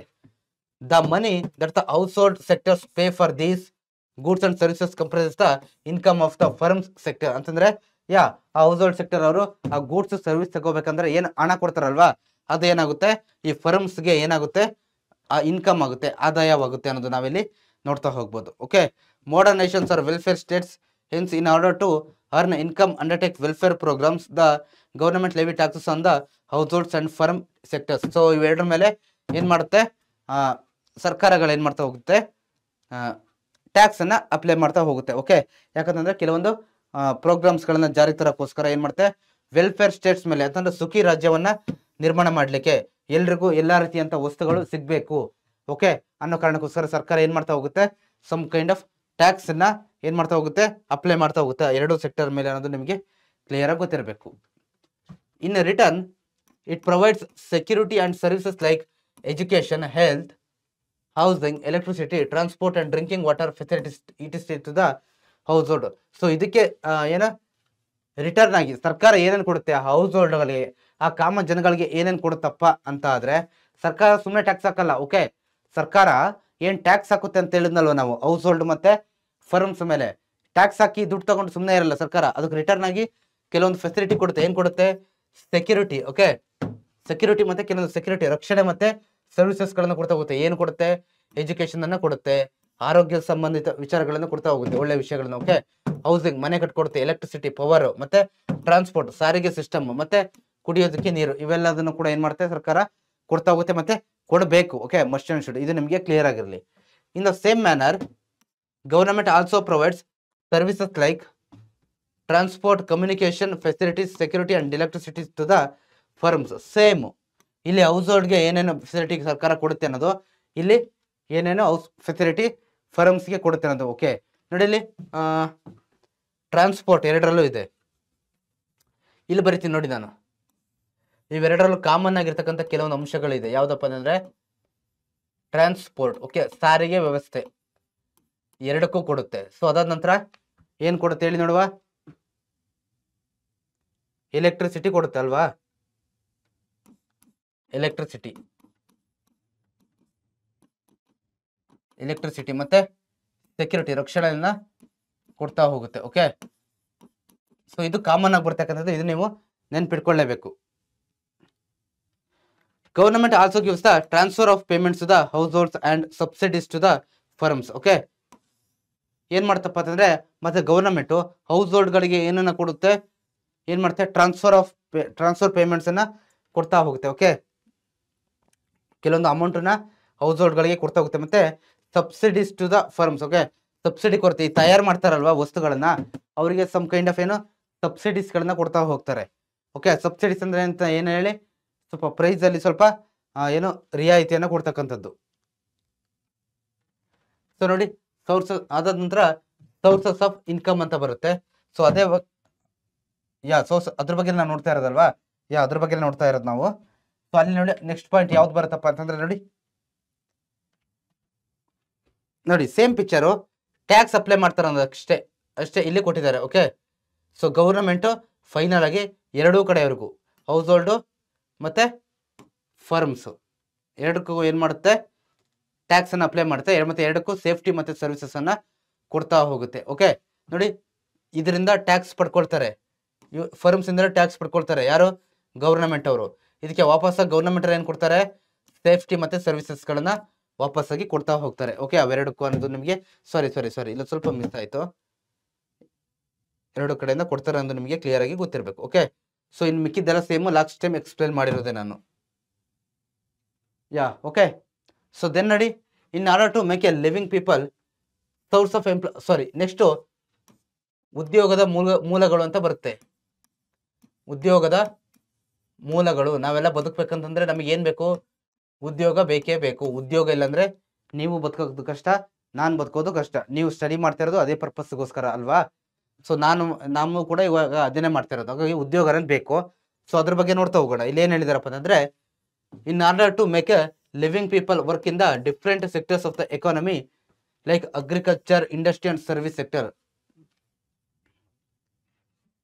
ಓಕೆ, ಏನ್ ಮಾಡಿದಾರಪ್ಪ ಅಂತಂದ್ರೆ, ಜನಗಳನ್ನ ಕೆಲಸ ಮಾಡ್ಲಿಕ್ಕೋಸ್ಕರ, ಓಕೆ, ಸೊ ಅವರಿಗೆ ಕೆಲಸವನ್ನ ಕೊಡ್ಲಿಕ್ಕೋಸ್ಕರ 3 ಇಂಡಸ್ಟ್ರೀಸ್ಗಳನ್ನ ಏನು ಸೆಕ್ಟರ್ಸ್ಗಳು ಇದೆ. ಅಗ್ರಿಕಲ್ಚರು, ಕೃಷಿ, ಇಂಡಸ್ಟ್ರಿ ಕೈಗಾರಿಕೆ, ಮತ್ತೆ ಸರ್ವಿಸ್ ಸೇವಾ ವಲಯ ಇದೆ ಅನ್ನೋದನ್ನ ಇಲ್ಲಿ ಹೇಳ್ತಾ ಇದ್ದಾರೆ. Okay, gradually the agriculture based nations are turning into industrial and service oriented nations. ಅಂತಂದ್ರೆ ನಿಧಾನವಾಗಿ ಏನಾಗ್ತಾ ಇದೆ, ಈ ಅಗ್ರಿಕಲ್ಚರ್ ಬೇಸ್ಡ್ ಆಗಿದ್ದಂಥ ಕಂಟ್ರೀಸ್ಗಳಲ್ಲೆಲ್ಲ ಕೈಗಾರಿಕೆ ಮತ್ತೆ ಸರ್ವಿಸ್ ಸೆಕ್ಟರ್ಗೆ ಏನಾಗ್ತಾ ಇದೆ, ಚೇಂಜಸ್ ಆಗ್ತಾ ಇದೆ, ಟ್ರಾನ್ಸ್ಫಾರ್ಮೇಶನ್ ಅನ್ನ ಪಡ್ಕೊಳ್ತಾ ಇದಾವೆ, ಟರ್ನಿಂಗ್ ಆಗ್ತಾ ಇದಾವೆ ಅನ್ನೋದನ್ನ ನಾವಿಲ್ಲಿ ನೋಡ್ತಾ ಹೋಗ್ಬೋದು. Okay, as the Indian economy progress, ಭಾರತದ ಆರ್ಥಿಕತೆ ಅನ್ನೋದು ಗ್ರೋ ಆದಂತೆ many changes took place even in the agriculture sector. Agriculture sector ಕೂಡ ಏನಾಯ್ತು, ಹಲವಾರು ಬದಲಾವಣೆಗಳು ಆಗ್ತಾ ಹೋದ್ವು. Okay, which the adoption of modern technology, ಆ ಹೊಸ ಟೆಕ್ನಾಲಜಿಗಳನ್ನ ಬಳಸ್ಕೊಂಡಿದ್ದ ಪರಿಣಾಮವಾಗಿ ಏನಾಗ್ತಾ ಹೋಯ್ತು, ಹಲವಾರು ಚೇಂಜಸ್ಗಳು ಆಗ್ತಾ ಹೋಯ್ತು. ಓಕೆ, ಯಾವುದು?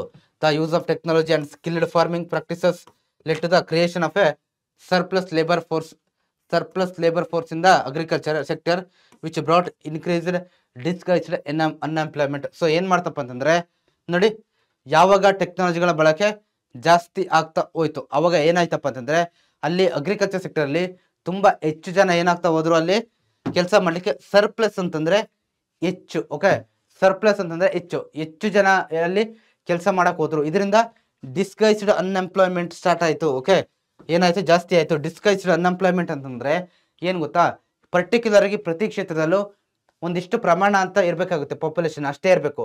ಬಟ್ ಯಾವಾಗ ಟೆಕ್ನಾಲಜೀಸ್ಗಳು ಜಾಸ್ತಿ ಯೂಸ್ ಆಗ್ಲಿಕ್ಕೆ ಸ್ಟಾರ್ಟ್ ಆಯ್ತು ಆವಾಗ ಅಗ್ರಿಕಲ್ಚರ್ ಸೆಕ್ಟರ್ ಅಲ್ಲಿ ನಾರ್ಮಲ್ ಆಗಿ ಇರಬೇಕಾಗಿದ್ದಕ್ಕಿಂತ ಜಾಸ್ತಿ ಜನ ಏನಾಗ್ತಾ ಹೋದ್ರು, ಅಲ್ಲಿ ಕೆಲಸ ಮಾಡ್ಲಿಕ್ಕೆ ಸ್ಟಾರ್ಟ್ ಮಾಡ್ತಾ ಹೋದ್ರು. ಓಕೆ, ಇದನ್ನ ಡಿಸ್ಗೈಸ್ಡ್ ಅನ್ಎಂಪ್ಲಾಯ್ಮೆಂಟ್ ಅಂತ ನಾವು ಕರಿತಾ ಹೋಗ್ತೀವಿ. ಓಕೆ, ಇದು ನಿಮಗೆ ಕ್ಲಿಯರ್ ಆಗಿರ್ಲಿ. By the time industrial and service sectors had also began expanding in India. ಯಾವಾಗ ನೋಡಿ ಕೈಗಾರಿಕಾ ಮತ್ತೆ ಸೇವಾ ವಲಯಗಳು ಭಾರತದಲ್ಲಿ ವಿಸ್ತರಿಸಕ್ಕೆ ಸ್ಟಾರ್ಟ್ ಆದ್ವು, ಎಕ್ಸ್ಪೆಂಡ್ ಆಗಲಿಕ್ಕೆ ಸ್ಟಾರ್ಟ್ ಆದ್ವು. The workforce from the agriculture sector began to shift to industrial and service sectors.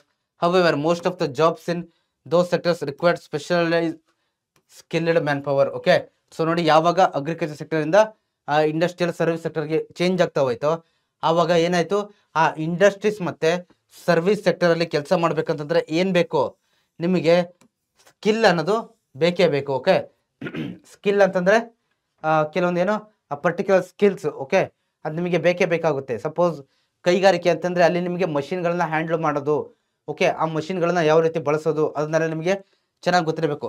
Service sector ಅಂತಂದ್ರೆ ಡ್ರೈವಿಂಗ್ ಮಾಡೋದು ಅಥವಾ ಇನ್ನೊಂದೇನು ಬೇರೆ ಸರ್ವಿಸ್ ಸೆಕ್ಟರ್ ಅಲ್ಲಿ ಟ್ರಾನ್ಸ್ಪೋರ್ಟ್ ಎಲ್ಲ ಬರುತ್ತಲ್ವಾ, ಅದಕ್ಕೆ ರಿಲೇಟೆಡ್ ಆಗತಕ್ಕಂಥ ಆ ಸ್ಕಿಲ್ಗಳನ್ನ ನೀವು ತಿಳ್ಕೊಳ್ಳೇಬೇಕು. ಓಕೆ, ಸೊ ಇದು ಏನಾಗ್ತಾ ಹೋಯ್ತಪ್ಪ ಅಂತಂದ್ರೆ ಈ ಒಂದು ಏನು ಇದು ಯಾವುದನ್ನು ಕಲಿದಲೇ ಇರ್ತಕ್ಕಂಥ ವ್ಯಕ್ತಿಗಳಿದ್ರಲ್ವಾ ಅಗ್ರಿಕಲ್ಚರ್ ಸೆಕ್ಟರ್ ಅಲ್ಲಿ, ಅವ್ರಿಗೆ ಏನಾಯ್ತು ಹೋಗ್ತು, ತುಂಬಾ ಪ್ರಾಬ್ಲಮ್ ಆಗ್ತಾ ಹೋಯ್ತು. ಯಾಕಂತಂದ್ರೆ ಅವ್ರು ಅಗ್ರಿಕಲ್ಚರ್ ಅಲ್ಲಿ ಇದ್ದಂಥವ್ರು, ಅವರಿಗೆ ಕೃಷಿ ಬಿಟ್ಟು ಬೇರೆ ಏನು ಗೊತ್ತಿಲ್ಲ, ಬೇರೆ ಸ್ಕಿಲ್ಸ್ ಗೊತ್ತಿಲ್ಲ. ಹಾಗಾಗಿ ಅವ್ರಿಗೆ ಏನಾಯ್ತು ಹೋಗ್ತು, ಆ ಬೇರೆ ಕ್ಷೇತ್ರಗಳಲ್ಲಿ ಜಾಬ್ ತಗೋಬೇಕಂತಂದ್ರೆ ಬಹಳ ಕಷ್ಟ ಆಯ್ತು ಅಂತ ಈ ಪ್ಯಾರಾದಲ್ಲಿ ಹೇಳಿದ್ದಾರೆ. ಓಕೆ, ಸೊ ಇದು ನಿಮಗೆ ಕ್ಲಿಯರ್ ಆಗಿರಲಿ. Though some of them manage to get jobs after equipping themselves with the required skills through training, majority of them continue to work in the agriculture sector itself. So ಕೆಲವೊಂದು ಜನ ಏನ್ ಮಾಡಿದ್ರು, training ಅನ್ನ ತಗೊಂಡು ಆ industries ಮತ್ತೆ service sector ಹೋಗ್ಬೇಕಂತಂದ್ರೆ ಏನ್ ಮಾಡಿದ್ರು, ಆ ಟ್ರೈನಿಂಗ್ ಅನ್ನ ತಗೊಂಡು ಅದೇನೇನ್ ಟ್ರೈನಿಂಗ್ ಬೇಕಪ್ಪ ಅದೆಲ್ಲ ತಗೊಂಡು ಏನ್ ಮಾಡ್ತಾ ಹೋದ್ರು, ಜಾಯಿನ್ ಆಗ್ತಾ ಹೋದ್ರೆ. ಬಟ್ ಕೆಲವೊಬ್ರು ಏನ್ ಮಾಡಿದ್ರು, ಅಗ್ರಿಕಲ್ಚರ್ ಸೆಕ್ಟರ್ ಅಲ್ಲೇ ಉಳ್ಕೊಳ್ತಾ ಹೋದ್ರು ಅನ್ನೋದು ನಿಮಗೆ ಗೊತ್ತಿರಬೇಕು. Some agricultural households have manage to secure excellent yields through their farming skills and have proved to be role model for others and thereby contributing to the country's development. Okay,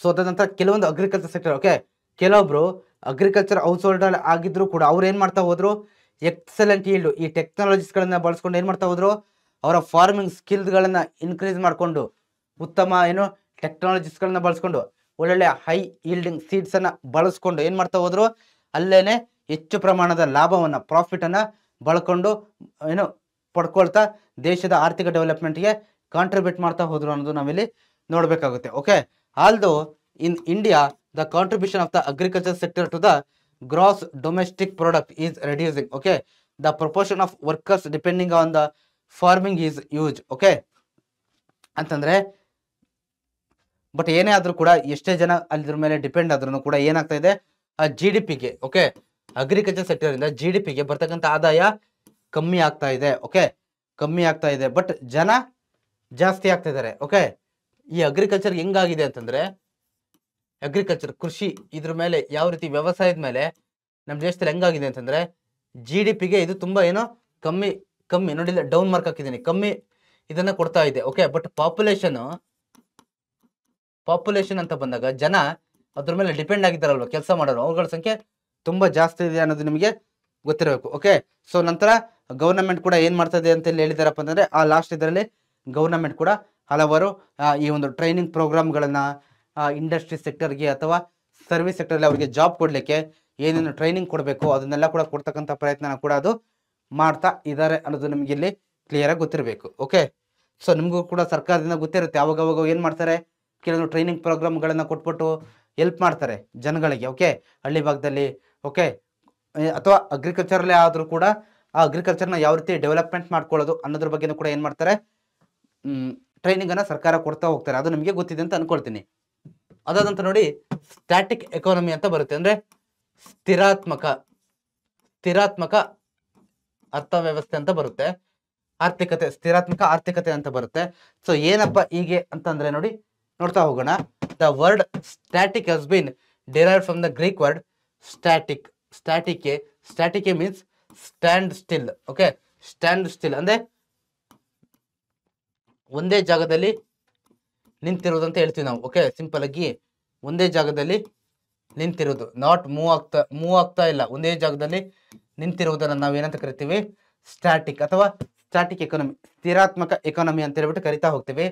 so ಇದು ಗುಡ್ಡ ಬ್ಯಾಡ ಅಂತ ನೋಡ್ತಾ ಹೋಗೋಣ ಈಗ. Okay, so ಅಲ್ಲಿವರೆಗೆ ನಿಮ್ಗೆ ಎಲ್ರಿಗೂ clear ಆಗಿದೆಯಲ್ವಾ, ಯಾವ ರೀತಿ ಅಗ್ರಿಕಲ್ಚರ್ ಇಂದ ಇಂಡಸ್ಟ್ರೀಸು ಮತ್ತೆ ಸರ್ವಿಸ್ ಸೆಕ್ಟರ್ ಕಡೆ ನಮ್ಮ ದೇಶದ ಎಕಾನಮಿ ಚೇಂಜ್ ಆಗ್ತಾ ಬಂತು ಸ್ಟ್ರಕ್ಚರ್ ಅಲ್ಲಿ, ರಚನಾತ್ಮಕವಾಗಿ ಅನ್ನೋದು ನೀವು ನೋಡ್ತಾ ಇದ್ದೀರಾ. ಯಾವ್ಯಾವ ರೀತಿ ಹೇಳಿ, ಇದು ಹೋಗಕ್ಕಿಂತ ಮುಂಚೆ ಹಂಗೆ ಜಸ್ಟ್ ನಿಮಗೆ ನಾನು ರಿವೈಸ್ ಮಾಡ್ತಾ ಇರೋದು. ಯಾವ ರೀತಿ ಹೇಳಿ, ಫಸ್ಟ್ ಕಮರ್ಷಿಯಲ್ ಕ್ರಾಪ್ಸ್ ನ ಬೆಳೀತಾ ಹೋದ್ರು, then second one industrial revolutions ಮಾಡ್ತಾ ಹೋದ್ರು. ಓಕೆ, ಅದರಿಂದ ಮತ್ತೆ ಥರ್ಡ್ ಒನ್ ಟೆಕ್ನಾಲಜಿಗಳನ್ನ ಎಲ್ಲ ಬಳಸ್ಕೊಂಡು ಹೋದಾಗ ಏನಾಗ್ತಾ ಹೋಯ್ತು, ಆ ರೀತಿ ಚೇಂಜಸ್ ಆಯ್ತು ಅನ್ನೋದು ನಿಮಗೆ ಕ್ಲಿಯರ್ ಆಗಿರಲಿ. ಓಕೆ ಸರ್, ನೋಡಿ, ಸ್ಟ್ಯಾಟಿಕ್ ಎಕಾನಮಿ ಅಂದ್ರೆ ಸ್ಟ್ಯಾಟಿಕ್ ಮೀನ್ಸ್ ಸ್ಟ್ಯಾಂಡ್ ಸ್ಟಿಲ್, ಒಂದೇ ಜಾಗದಲ್ಲಿ ನಿಂತಿರೋದು. Okay, in economics it refers to a situation which witness the absolutely no changes. ಅಂದ್ರೆ ಅಬ್ಸಲ್ಯೂಟ್ಲಿ ನೋ ಚೇಂಜಸ್, ಚೇಂಜೇ ಆಗ್ತಾ ಇರಲ್ಲ. ಬಟ್ ನಾವು ಲಾಸ್ಟ್ ಸ್ಲೈಡ್ ಅಲ್ಲಿ ಸ್ಟಾರ್ಟಿಂಗ್ ಅಲ್ಲೇ ಕೇಳ್ತೀವಿ ಏನಂತ, ಎಕಾನಮಿ ಯಾವತ್ತು ಕೂಡ ಏನಾಗ್ತಾ ಇರಬೇಕು, ಕಂಟಿನ್ಯೂಸ್ ಆಗಿ ಚೇಂಜ್ ಆಗ್ತಾ ಇರಬೇಕು, ಬದಲಾವಣೆಗೆ ಒಳಪಡ್ತಾ ಇರಬೇಕು. ಬಟ್ ಇಲ್ಲಿ ಏನಾಗ್ತಾ ಇದೆ, ಅಬ್ಸಲ್ಯೂಟ್ ನೋ ಚೇಂಜಸ್, ಚೇಂಜ್ ಆಗ್ತಲೇ ಇಲ್ಲ. ಇವತ್ತು ಯಾವುದೋ ಒಂದು ಎಕಾನಮಿ ಸಿಸ್ಟಮ್ ಏನೋ ಇದೆ ಅಂತಂದ್ರೆ, ಇದೇ ನಾನು 3 ತಿಂಗಳು 6 ತಿಂಗಳು ಬಿಟ್ಟಿದ್ರು ಅದು ಏನೋ ಪ್ರಯೋಜನ ಇಲ್ಲ, ಯೂಸ್ ಇಲ್ಲ. ಇದನ್ನ ನಾವು ಸ್ಟ್ಯಾಟಿಕ್ ಎಕಾನಮಿ ಅಂತ ಹೇಳ್ಬಿಟ್ಟು ಕರಿತೀವಿ. Okay, static economy is a timeless economy where there are no changes at all. Okay, 1 ಮಾರ್ಕ್ಸ್ಗೆ fix what is static economy ಅಂತ ಕೇಳ್ತಾರೆ, 1 ಮಾರ್ಕ್ಸ್ಗೆ ಬರ್ದಿಟ್ಕೊಳ್ಳಿ. ಓಕೆ, ಸ್ಟ್ಯಾಟಿಕ್ ಎಕಾನಮಿ ಅಂತಂದ್ರೆ ಏನು ಅಂತ ಕೇಳ್ತಾರೆ, ಅದು ನಿಮಗೆ ಕ್ಲಿಯರ್ ಆಗಿರಲಿ. ಸೊ ಅದಾದ ನಂತರ ನೋಡಿ, the fundamental factors of the economy like size of the population. ನೋಡಿ, fundamental factors of the economy ಅಂದ್ರೆ ಭಾರತದ ಆರ್ಥಿಕತೆಯ ಇಂಪಾರ್ಟೆಂಟ್ ಅಂಶಗಳಾದಂತ ಜನಸಂಖ್ಯೆಯ ಒಂದು ಗಾತ್ರ, ಮತ್ತೆ ಅವೈಲಬಿಲಿಟಿ ಆಫ್ ಕ್ಯಾಪಿಟಲ್, ಬಂಡವಾಳದ availability, methods of production, nature of organisation, people's wants remain static without any alternation, hence economic development remains stunted ಅಂತಂದ್ರೆ ಅಲ್ಲಿ ಏನು ನೋಡಿ, ಈ ಅಂಶಗಳೆಲ್ಲ ಬೇಕಲ್ವಾ, ಯಾವುದು size of the population, availability of the capital. Okay, ಇವೆಲ್ಲ ಏನಾಗ್ತಾ ಇದೆ, ಚೇಂಜ್ ಆಗ್ತಲೇ ಇಲ್ಲ, ಎಕನಾಮಿ ಫುಲ್ ಡೆಡ್ ಆಗಿದೆ ಅನ್ನೋದನ್ನ ಕೂಡ ಇಲ್ಲಿ ಹೇಳಿದ್ದಾರೆ, ಅಂದ್ರೆ ಗ್ರೋತ್ ಆಗ್ತಾ ಇಲ್ಲ ಅನ್ನೋದನ್ನ ಕೂಡ ಇಲ್ಲಿ ಹೇಳ್ತಾ ಇದ್ದಾರೆ. ಓಕೆ, ಡ್ಯೂರಿಂಗ್ ಬ್ರಿಟಿಷ್ ರೂಲ್, ನೆನಪಿರ್ಲಿ, ಡ್ಯೂರಿಂಗ್ ಬ್ರಿಟಿಷ್ ರೂಲ್. ಓಕೆ, ಯಾವಾಗ ಬ್ರಿಟಿಷರು ನಮ್ಮ ದೇಶವನ್ನ ಆಳ್ವಿಕೆ ಮಾಡ್ತಾ ಇದ್ರಲ್ವಾ, ಅವಾಗ ಇಂಡಿಯನ್ ಎಕಾನಮಿ ಏನಾಗಿತ್ತು, ಸ್ಟ್ಯಾಟಿಕ್ ಎಕಾನಮಿ ಆಗಿತ್ತು. ಕ್ಲಿಯರ್ ಇರಲಿ, ಸ್ಟ್ಯಾಟಿಕ್ ಎಕಾನಮಿ, ಸ್ಥಿರಾತ್ಮಕವಾಗಿತ್ತು. ಗ್ರೋತ್ ಇಲ್ಲ ಬ್ರಿಟಿಷರು ಆಳ್ವಿಕೆ ಮಾಡ್ತಿದ್ದಾಗ. ಯಾಕಂತಂದ್ರೆ ಅವ್ರು ನಮಗೆ ಕೊಟ್ಟಿದ್ದೇನು ಇಲ್ಲ, ಎಲ್ಲ ಬರೀ ಇಲ್ಲಿಂದ ತಗೊಂಡು ಹೋಗಿದ್ದೆ, ನಮ್ಮನ್ನು ಹಾಳು ಮಾಡಿದ್ದೆ. ಓಕೆ, ಆ ಕಾರಣಕ್ಕೋಸ್ಕರ ಸ್ಟ್ಯಾಟಿಕ್ ಎಕಾನಮಿ ಆಗಿತ್ತು. Okay, due to the long drawn economic exploitation of the British, India had been reduce to a poor nation. ಅಂದ್ರೆ ನೋಡಿ, ಎಕನಾಮಿಕ್ ನಮ್ಮ ಸಂಪನ್ಮೂಲಗಳನ್ನ ಹೆಚ್ಚಿನದಾಗಿ ಎಕ್ಸ್ಪ್ಲಾಯ್ಟ್ ಮಾಡಿದ್ರಿಂದ, ಅವರು ಅಲ್ಲಿಗೆ ಬಳಸ್ಕೊಂಡಿದ್ರಿಂದ ಏನಾಗ್ತಾ ಹೋಯ್ತು, ನಮ್ಮ ದೇಶ ಬಡ ರಾಷ್ಟ್ರ ಆಗಿ ಉಳಿಲಿಕ್ಕೆ ಸಾಧ್ಯ ಆಯ್ತು. ಓಕೆ, ಯಾಕಂದ್ರೆ ಎಲ್ಲ ಅವರು ಕಳ್ತನ ಮಾಡ್ಕೊಂಡು ತಂದೋದ್ರು. Lack of nutritious food and death of health care facilities had led to the increased death rate. ನೋಡಿ, ಆ ಟೈಮಲ್ಲಿ, ಆ ಬ್ರಿಟಿಷ್ ಇದ್ದಂಥ ಟೈಮಲ್ಲಿ ಏನಾಗ್ತಾ ಹೋಯ್ತು, ಉತ್ತಮ ಆರೋಗ್ಯ ಆಹಾರ ಸಿಗ್ತಾ ಇರಲಿಲ್ಲ, ನ್ಯೂಟ್ರಿಷನ್ ಇದ್ದಂಥ ಫುಡ್ಗಳು ಸಿಗ್ತಾ ಇರಲಿಲ್ಲ. ಅದಾದ ನಂತರ ಹೆಲ್ತ್ ಫೆಸಿಲಿಟಿಗಳಂತೂ ಏನೂ ಇರಲಿಲ್ಲ, ಉತ್ತಮ ಹಾಸ್ಪಿಟಲ್ ಇಲ್ಲ, ಮೆಡಿಕಲ್ ಫೆಸಿಲಿಟಿ ಇಲ್ಲ. ಸೊ ಇದೆಲ್ಲದ್ರ ಪ್ರಮಾಣ ಏನಾಗ್ತಾ ಇತ್ತು, ಡೆತ್ ರೇಟ್ ಅನ್ನೋದು, ಅಂದ್ರೆ ಮರಣ ಪ್ರಮಾಣ ಅನ್ನೋದು ಏನಾಗ್ತಾ ಇತ್ತು, ಜಾಸ್ತಿ ಆಗ್ತಾ ಇತ್ತು. ಓಕೆ, ಸೊ ಇದ್ರ ಪ್ರಮಾಣ ಏನಾಯ್ತು, ಈ ಬಡತನ ಅನ್ನೋದು ಏನಾಗ್ತಾ ಹೋಯ್ತು, ತುಂಬಾ ಜಾಸ್ತಿ ಆಯ್ತಾ ಹೋಯ್ತು. ಓಕೆ, ಬಡತನ ಅನ್ನೋದು ಬಡತನ ಅನ್ನೋದು ತುಂಬಾ ಜಾಸ್ತಿ ಆಗ್ತಾ ಹೋಯ್ತು ಅನ್ನೋದು ಇಲ್ಲಿ ಹೇಳಿದ್ದಾರೆ. Outdated production process continued in agriculture and industry, thus the pre independence Indian economy was static. Okay, so ಅಂತಂದ್ರೆ ಔಟ್ಡೇಟೆಡ್ ಪ್ರೊಡಕ್ಷನ್ ಅಂತಂದ್ರೆ ಸರಿಯಾಗಿ ಏನು ಪ್ರೊಡಕ್ಷನ್ ಇಲ್ಲ, ಪ್ರೊಡಕ್ಷನ್ ಮಾಡ್ಲಿಕ್ಕೆ ಬೇಕಾದಂತ ವಸ್ತುಗಳಿಲ್ಲ, ಏನೂ ಇಲ್ಲ, ಎಲ್ಲ ಬರೀ ನಮ್ಮನ್ನು ಹಾಳು ಮಾಡಿದ್ದೆ. ಹಾಗಾಗಿ ಆ ಬ್ರಿಟಿಷ್ ಇದ್ದಂಥ ಟೈಮಿಂದ ಏನಾಗಿತ್ತಪ್ಪ ಅಂತಂದ್ರೆ ನಮ್ಮ ಎಕಾನಮಿ ಕಂಪ್ಲೀಟ್ ಆಗಿ ಸ್ಟ್ಯಾಟಿಕ್ ಆಗಿತ್ತು, ಅಂದ್ರೆ ರಿಮೈನ್ ನೋ ಚೇಂಜಸ್ ಇತ್ತು ಅನ್ನೋದನ್ನ ನಾವಿಲ್ಲಿ ನೋಡ್ತಾ ಹೋಗ್ಬೋದು. ಓಕೆ, ಸೊ ನಂತರ ಡೈನಾಮಿಕ್ ಎಕಾನಮಿ.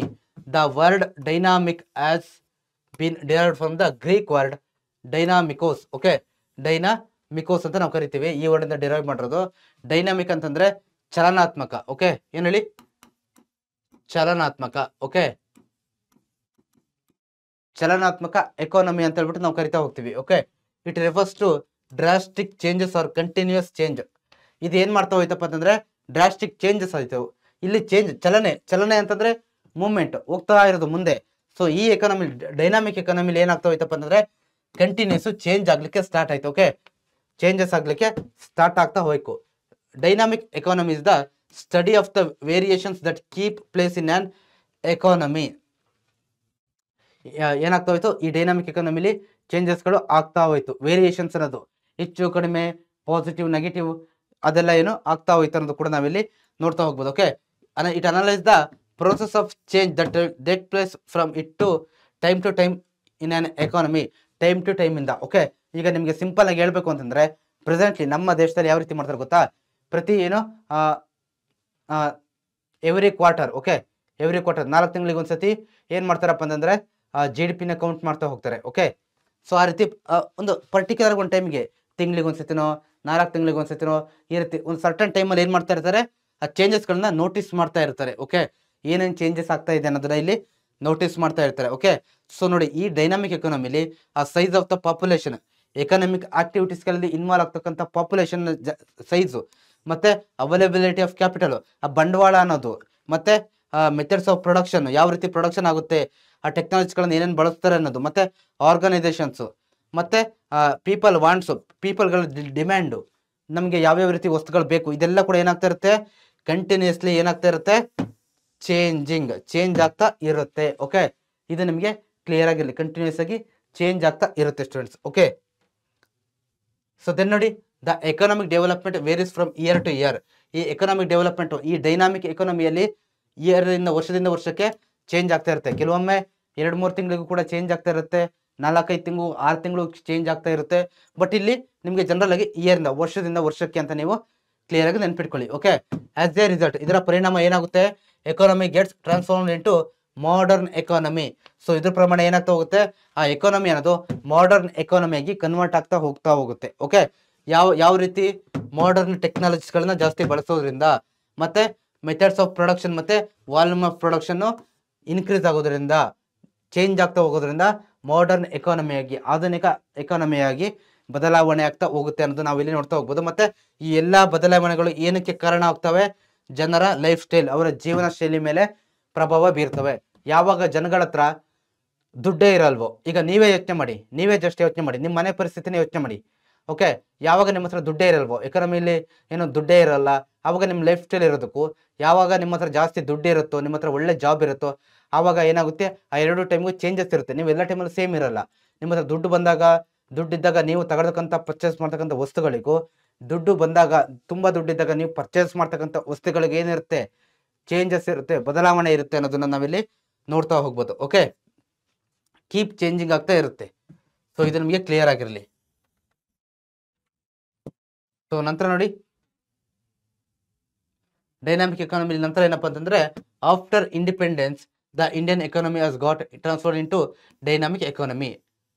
ಕ್ಲಿಯರ್ ಇರಲಿ, ಸ್ವಾತಂತ್ರ್ಯ ಬರೋದಕ್ಕಿಂತ ಮುಂಚೆ ನಮ್ಮದು ಸ್ಟ್ಯಾಟಿಕ್ ಎಕಾನಮಿ ಆಗಿತ್ತು. ಸ್ವಾತಂತ್ರ್ಯ ಬಂದಾದ್ಮೇಲೆ ಡೈನಾಮಿಕ್ ಎಕಾನಮಿ ಆಗುತ್ತೆ. ಯಾಕೆ ಅಂತಂದ್ರೆ, ನಮ್ಮ ದೇಶದಲ್ಲಿ ಅವಾಗ ಈ ಪಂಚವಾರ್ಷಿಕ ಯೋಜನೆಗಳು ಮತ್ತೆ ನಮ್ಮ ಸರ್ಕಾರ ಏನ್ ಬಂತಲ್ವಾ, ಆವಾಗ ಸ್ವಾತಂತ್ರ್ಯ ಆದ್ಮೇಲೆ ಬಂದಂಥದ್ದು, ಅದು ಏನ್ ಮಾಡ್ಲಿಕ್ಕೆ ಹೋಯ್ತು, ಒಳ್ಳೆ ಅಭಿವೃದ್ಧಿ ಕೆಲಸಗಳನ್ನ ಮಾಡ್ತಾ ಹೋಗ್ತಾ ಏನ್ ಮಾಡ್ತದ್ದು, ಪಂಚವಾರ್ಷಿಕ ಯೋಜನೆಗಳು ಮತ್ತೆ ಬೇರೆ ಬೇರೆ ಯೋಜನೆಗಳನ್ನ ಜಾರಿಗೆ ತರೋ ಮುಖಾಂತರ ಆ ಒಂದು ಬದಲಾವಣೆಗಳು ಕಂಟಿನ್ಯೂಸ್ಗೆ ಆಗ್ತಾ ಹೋಗಿದ್ರಿಂದ ಏನಾಗ್ತಾ ಹೋಯ್ತು, ಡೈನಾಮಿಕ್ ಎಕಾನಮಿ ಆಗಿ ಕನ್ವರ್ಟ್ ಆಗ್ತಾ ಹೋಯ್ತು. Okay, with the expansion of medical facility, ಏನೋ ಮೆಡಿಕಲ್ ಫೆಸಿಲಿಟಿ, ಆರೋಗ್ಯ ಕ್ಷೇತ್ರದಲ್ಲಿ ಉನ್ನತವಾದಂಥ ಏನೋ ಬದಲಾವಣೆಗಳಾಗ್ತಾ ಹೋಯ್ತು. ನಂತರ ಡೆತ್ ರೇಟ್ ಹ್ಯಾಸ್ ಡಿಕ್ರೀಸ್ಡ್, ಯಾವಾಗ ಹಾಸ್ಪಿಟಲ್ ಫೆಸಿಲಿಟಿ ಜಾಸ್ತಿ ಆಯಿತು, ಮರಣ ಪ್ರಮಾಣ ಕಮ್ಮಿ ಆಯಿತು. Life expectancy at birth has increase, ಅಂದರೆ ಲೈಫ್ ಎಕ್ಸ್ಪೆಕ್ಟೆನ್ಸಿ ಅಟ್ ಬರ್ತ್ ಅಂತಂದರೆ ನೋಡಿ, ಈ ಕೆಲವೊಂದು ಪಾಪುಗಳು ಮಗು ಆವಾಗ ಮುಂಚೆ ಹೇಗಿತ್ತಪ್ಪ ಅಂತಂದರೆ, ಇಂಡಿಪೆಂಡೆನ್ಸ್ ಬರೋಕ್ಕಿಂತ ಮುಂಚೆ ಹುಟ್ಟಿದ ತಕ್ಷಣ ಡೆತ್ ಆಗಿಬಿಡವು. ಯಾಕಂತಂದರೆ ಒಳ್ಳೆ ಪೌಷ್ಟಿಕಾಂಶ ಇಲ್ಲ, ಆ ಮಗುವಿನಲ್ಲಿ ಏನು ಬೆಳಿಬೇಕಾದ್ರೆ ಬೇಕಾದಂಥ ಶಕ್ತಿ, ಸಾಮರ್ಥ್ಯ ಅಥವಾ ಪೌಷ್ಟಿಕಾಂಶಗಳು ಯಾವುದು ಸರಿಯಾಗಿ ಸಿಗ್ತಾ ಇರಲಿಲ್ಲ. ಓಕೆ, ಸೊ ಬಟ್ ಇಲ್ಲಿ ಏನಾಯ್ತಪ್ಪ ಅಂದರೆ, ಈ ಎಲ್ಲ ಮೆಡಿಕಲ್ ಫೆಸಿಲಿಟಿ ಮತ್ತು ಬೇರೆ ಬೇರೆ ಟೆಕ್ನಾಲಜಿ ಇನ್ಕ್ರೀಸ್ ಆಗಿದ್ರಿಂದ, ಫೆಸಿಲಿಟೀಸ್ಗಳು ಇಂಪ್ರೂವ್ಮೆಂಟ್ ಆಗಿದ್ರಿಂದ, ಆ ಲೈಫ್ ಎಕ್ಸ್ಪೆಕ್ಟೆನ್ಸಿ ಅಟ್ ಬರ್ತ್ ಅನ್ನೋದು ಓಕೆ ಅದು ಜಾಸ್ತಿ ಆಗ್ತಾ ಹೋಯ್ತು. ಆ ಮಗು ಏನು ಜನನ ಪ್ರಮಾಣ ಜಾಸ್ತಿ ಆಗ್ತಾ ಹೋಯ್ತು. ಓಕೆ, ಬದುಕುವ ಪ್ರಮಾಣ ಜಾಸ್ತಿ ಆಗ್ತಾ ಹೋಯ್ತು. ನೋಡಿ ಇಲ್ಲಿ 5 year plans, through the implementation of 5 year plans ಮತ್ತೆ ಕ್ಯಾಪಿಟಲ್ ಇನ್ವೆಸ್ಟ್ಮೆಂಟ್ ಆಸ್ ರೈಸನ್, ಏನ್ ಮಾಡಿದ್ರು, ಆ ಪಂಚವಾರ್ಷಿಕ ಯೋಜನೆಗಳ ಮುಖಾಂತರ ಮತ್ತೆ ಹೆಚ್ಚು ಹೆಚ್ಚು ಇನ್ವೆಸ್ಟ್ಮೆಂಟ್ ಅನ್ನ ಮಾಡಿ ಏನ್ ಮಾಡ್ತಾ ಹೋದ್ರು, ಆಧುನಿಕ ತಂತ್ರಜ್ಞಾನಗಳನ್ನ ಅಡಾಪ್ಟ್ ಮಾಡ್ಕೊಂಡ್ರು. ಇವು ಏನಾಗ್ತಾ ಹೋಯ್ತು, ಏನು ಭಾರಿ ದೊಡ್ಡ ಪ್ರಮಾಣದಲ್ಲಿ ಬದಲಾವಣೆಗಳನ್ನ ಅಗ್ರಿಕಲ್ಚರ್ ಮತ್ತೆ ಇಂಡಸ್ಟ್ರಿಯಲ್ ಸೆಕ್ಟರ್ ಅಲ್ಲಿ ತರ್ತಾ ಹೋಯ್ತು ಅನ್ನೋದು ನಾವಿಲ್ಲಿ ನೋಡ್ತಾ ಹೋಗ್ಬೋದು. Okay, due to this production has improved, standard are living of the people has changed along with their needs, the economic policy introduced, the new economic policy has introduced. Okay, ಜನಗಳ lifestyle ಕೂಡ change ಆಗ್ತಾ ಹೋಯ್ತು ಇದರಿಂದ ಅಂತ ಇಲ್ಲಿ ಹೇಳಿದ್ದಾರೆ. So ಇದಕ್ಕೆ ಪರಿಣಾಮವಾಗಿ ಏನ್ ಮಾಡ್ತಾರಪ್ಪ ಅಂತಂದ್ರೆ, ನೋಡಿ 1991 ಅಲ್ಲಿ ಹೊಸ ಎಕನಾಮಿಕ್ ಪಾಲಿಸಿನ ಜಾರಿಗೆ ತರ್ತಾರೆ. ಯಾವುದು, ಲಿಬರಲೈಸೇಷನ್, ಪ್ರೈವೇಟೈಸೇಷನ್ ಮತ್ತೆ ಗ್ಲೋಬಲೈಸೇಷನ್ ಅಂತ 1991 ಅಲ್ಲಿ. ಓಕೆ, ಏನ್ ಮಾಡ್ತಾರೆ, ಇದ್ರ ಮುಖಾಂತರ ಇನ್ನೂ ಸ್ಪೀಡ್ ಆಗಿ ಚೇಂಜ್ ಮಾಡ್ಲಿಕ್ಕೆ, ಏನೋ ನಮ್ಮ ಎಕಾನಮಿ ಅನ್ನೋದು ಇನ್ನೂ ಸ್ಪೀಡ್ ಆಗಿ ಗ್ರೋತ್ ಆಗಬೇಕು ಅನ್ನೋ ಕಾರಣಕ್ಕೋಸ್ಕರ 1991 ಅಲ್ಲಿ, ಓಕೆ 1991 ನಲ್ಲಿ LPG ರಿಫಾರ್ಮ್ಸ್ ಅಂತ ನಾವು ಕರಿತೀವಿ. ಓಕೆ, LPG ರಿಫಾರ್ಮ್ಸ್ ಅಂತ ನಾವು ಜನರಲ್ ಆಗಿ ಕರಿತೀವಿ. ಸೊ ಅದನ್ನ ಜಾರಿ ತರ್ತಾರೆ. ಏನ್ ಮಾಡ್ತಾರಪ್ಪ ಅಂತಂದ್ರೆ, ಇಲ್ಲಿ ನೋಡಿ LPG reforms, liberalisation, privatisation, globalisation. Okay, ಅಂದ್ರೆ ಸ್ವತಂತ್ರೀಕರಣ, ಆಧುನೀಕರಣ ಮತ್ತೆ ಜಾಗತೀಕರಣ ಅಂತ ಹೇಳ್ಬಿಟ್ಟು ನಾವು ಕರಿತಾ ಹೋಗ್ತೀವಿ. ಓಕೆ, ಸೊ ಅದಕ್ಕೆ ಹೆಚ್ಚಿನ ಆದ್ಯತೆಯನ್ನ ಕೊಟ್ಟರು ಆ ರೂಲ್ ಮುಖಾಂತರ, ಆ ಪಾಲಿಸಿ ಮುಖಾಂತರ. ಏನ್ ಮಾಡ್ತಾರೆ ಈ 1991 LPG ರಿಫಾರ್ಮ್ಸ್ ಮುಖಾಂತರ ಅಂತಂದ್ರೆ, ಅದಕ್ಕಿಂತ ಮುಂಚೆ ನಮ್ಮ ದೇಶದಲ್ಲಿ ಪ್ರೊಡ್ಯೂಸ್ ಆಗ್ತಕ್ಕಂಥ ವಸ್ತುಗಳು ಕೇವಲ ನಮ್ಮ ದೇಶದ ಒಳಗಡೆನೆ ಹೋಗ್ತಾ ಇದ್ವು. ಓಕೆ, ಕರ್ನಾಟಕದಲ್ಲಿ ಬೆಳೆದಿದ್ದೆಲ್ಲ ಬೇರೆ ರಾಜ್ಯಗಳಿಗೆ ಅಷ್ಟೇ ಹೋಗ್ತಾ ಇದ್ವು, ನಮ್ಮ ದೇಶದ ಒಳಗಡೆನೆ. ಓಕೆ, ಬರೀ ನಮ್ಮ ದೇಶದ ಒಳಗಡೆನೆ ಸುತ್ತಾಡ್ತಾ ಇದ್ವು ಎಲ್ಲ ವಸ್ತುಗಳು. ಸೊ ಅದರ ಮುಖಾಂತರ ನಾವೇನ್ ಮಾಡ್ತಿದ್ವಿ, ಇನ್ಕಮ್ ಅನ್ನ ಪಡ್ಕೊಳ್ತಾ ಇದ್ವಿ. ಬಟ್ ಯಾವಾಗ ಈ 1991 ರಿಫಾರ್ಮ್ಸ್ ಬರುತ್ತಲ್ವಾ, ಆವಾಗ ಏನ್ ಮಾಡ್ತಾರೆ ಗೊತ್ತಾ, ಬೇರೆ ದೇಶಗಳಿಗೂ ಏನು ಕಳಿಸ್ತಾರೆ, ಬೇರೆ ದೇಶಗಳಿಗೆ ಕಳಿಸ್ತಾರೆ ನಮ್ಮಲ್ಲಿ ಬೆಳೆದಂಥ ಪ್ರಾಡಕ್ಟ್ಗಳನ್ನ. ಅದೇ ರೀತಿ ಬೇರೆ ದೇಶಗಳು ಕೂಡ ನೀವು ನಮ್ಮ ದೇಶಕ್ಕೆ ಬನ್ನಿ, ನಮ್ಮ ದೇಶದಲ್ಲಿ ಇನ್ವೆಸ್ಟ್ ಮಾಡಿ, ಇಲ್ಲಿ ನೀವು ಫ್ಯಾಕ್ಟ್ರಿ ಕೈಗಾರಿಕೆಗಳನ್ನ ಸ್ಥಾಪನೆ ಮಾಡಿ ಅನ್ನೋ ಒಂದು ಏನೋ ರೂಲ್ಸ್ ಅನ್ನ ಈ ಒಂದು 1991 ರಿಫಾರ್ಮ್ಸ್ ಮುಖಾಂತರ ತಂದು, ಇದ್ರ ಮುಖಾಂತರ ಬಹಳ ದೊಡ್ಡ ಸ್ಪೀಡ್ ಚೇಂಜಸ್ಗೆ ಈ ಒಂದು 1991 ರಿಫಾರ್ಮ್ಸ್ ಏನಾಗುತ್ತೆ, ಕಾರಣ ಆಗುತ್ತೆ ಅನ್ನೋದನ್ನ ಕೂಡ ನಾವಿಲ್ಲಿ ನೋಡ್ತಾ ಹೋಗ್ಬೋದು. Okay, consequently the economic structure is getting reorganised. So ಇದ್ರ ಪ್ರಮಾಣ ಏನಾಗ್ತಾ ಹೋಯ್ತು, ಏನೋ ಆರ್ಥಿಕ ರಚನೆ ಅನ್ನೋದು ಏನಾಗ್ತಾ ಹೋಯ್ತು, ಚೇಂಜಸ್ ಆಗ್ತಾ ಹೋಯ್ತು. ಓಕೆ, ರಿಆರ್ಗನೈಸ್ಡ್ ಅಂತಂದ್ರೆ ರೀಸ್ಟ್ರಕ್ಚರ್ ಆಗ್ತಾ ಹೋಯ್ತು, ಚೇಂಜಸ್ ಆಗ್ತಾ ಹೋಯ್ತು. The economic factors has a negative impact on the agriculture sector, whereas there a positive impact on the service sector, whereas industry sector is also growing slowly. Okay, but ಈ LPG reforms ಇಂದ ಒಂದು bad ಏನಾಯ್ತಪ್ಪ ಅಂತಂದ್ರೆ, ನೋಡಿ ಈ agriculture sector, industrial sector ಮತ್ತೆ service sector ಇದೆಯಲ್ವಾ, service sector ತುಂಬಾ ಚೆನ್ನಾಗಿ ಗ್ರೋತ್ ಆಗ್ತಾ ಹೋಯ್ತು ಇದರಿಂದ. ಅಪ್ಪು ಈ ಮೇಲ್ಗಡೆ ಇದಾಕಿದ್ದೀನಿ ನೋಡಿ, ಬಾಣದ ಗೊತ್ತಾಕಿದ್ದೀನಿ ನಾನು, ಅಂತಂದ್ರೆ ಚೆನ್ನಾಗಿ ಗ್ರೋತ್ ಆಗ್ತಾ ಹೋಯ್ತು ಅಂತ. ಓಕೆ, ಯಾವುದರಿಂದ? ಈ LPG ರಿಫಾರ್ಮ್ಸ್ ಬಂದ ಮೇಲೆ ಏನಾಗ್ತಾ ಹೋಯ್ತು, ಇದು ಗ್ರೋತ್ ಆಗ್ತಾ ಹೋಯ್ತು. ಸರ್ವಿಸ್ ಸೆಕ್ಟರ್, ಸೇವಾ ವಲಯ, ಇಂಡಸ್ಟ್ರಿಯಲ್ ಸೆಕ್ಟರ್ಸ್ ಒಂದು ತಕ್ಕ ಮಟ್ಟಿಗೆ ಗ್ರೋತ್ ಆಗ್ತಾ ಹೋಯ್ತು ಮೀಡಿಯಮ್ ಆಗಿ. ಬಟ್ ಅಗ್ರಿಕಲ್ಚರ್ ಮೇಲೆ ನೆಗೆಟಿವ್ ಆಗಿ ಇಂಪ್ಯಾಕ್ಟ್ ಆಗ್ಲಿಕ್ಕೆ ಸ್ಟಾರ್ಟ್ ಆಯ್ತು. ಬಟ್ ಗೌರ್ಮೆಂಟ್ ಇಲ್ಲಿ ಏನ್ ಮಾಡ್ತಾರಪ್ಪ ಅಂದ್ರೆ ಸೇಫ್ಟಿ ನೆಟ್ ಏನೋ ಅನ್ನೋ ಒಂದು ರೂಲ್ ಅನ್ನು ಜಾರಿಗೆ ತರ್ತಾರೆ. ಸೊ ಅದ ನಂತರ ಏನ್ ಮಾಡ್ತಾರಪ್ಪ ಅಂದ್ರೆ ಅದ್ರ ಮುಖಾಂತರ ಏನು ಈ ಅಗ್ರಿಕಲ್ಚರ್ ಮೇಲೆ ನೆಗೆಟಿವ್ ಆಗಿ ಇಂಪ್ಯಾಕ್ಟ್ ಆಯ್ತಲ್ವಾ, ಇದನ್ನ ಸರಿ ಮಾಡ್ಲಿಕ್ಕೋಸ್ಕರ ಆ ಒಂದು ಸೇಫ್ಟಿ ನೆಟ್ ಪಾಲಿಸಿನ ಜಾರಿಗೆ ತಂದು ಏನ್ ಮಾಡ್ತಾರೆ, ಇನ್ಕ್ಲೂಸಿವ್ ಗ್ರೋತ್ಗೆ ಜಾಸ್ತಿ ಇಂಪಾರ್ಟೆನ್ಸ್ ನ ಕೊಡ್ತಾ ಹೋಗ್ತಾರೆ. Okay, inclusive growth, safety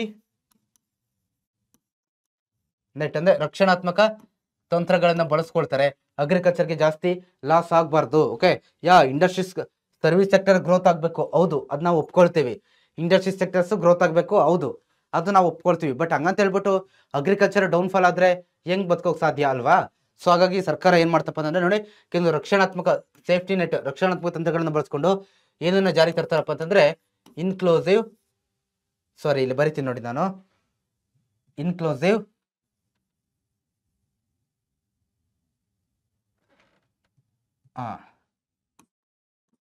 inclusive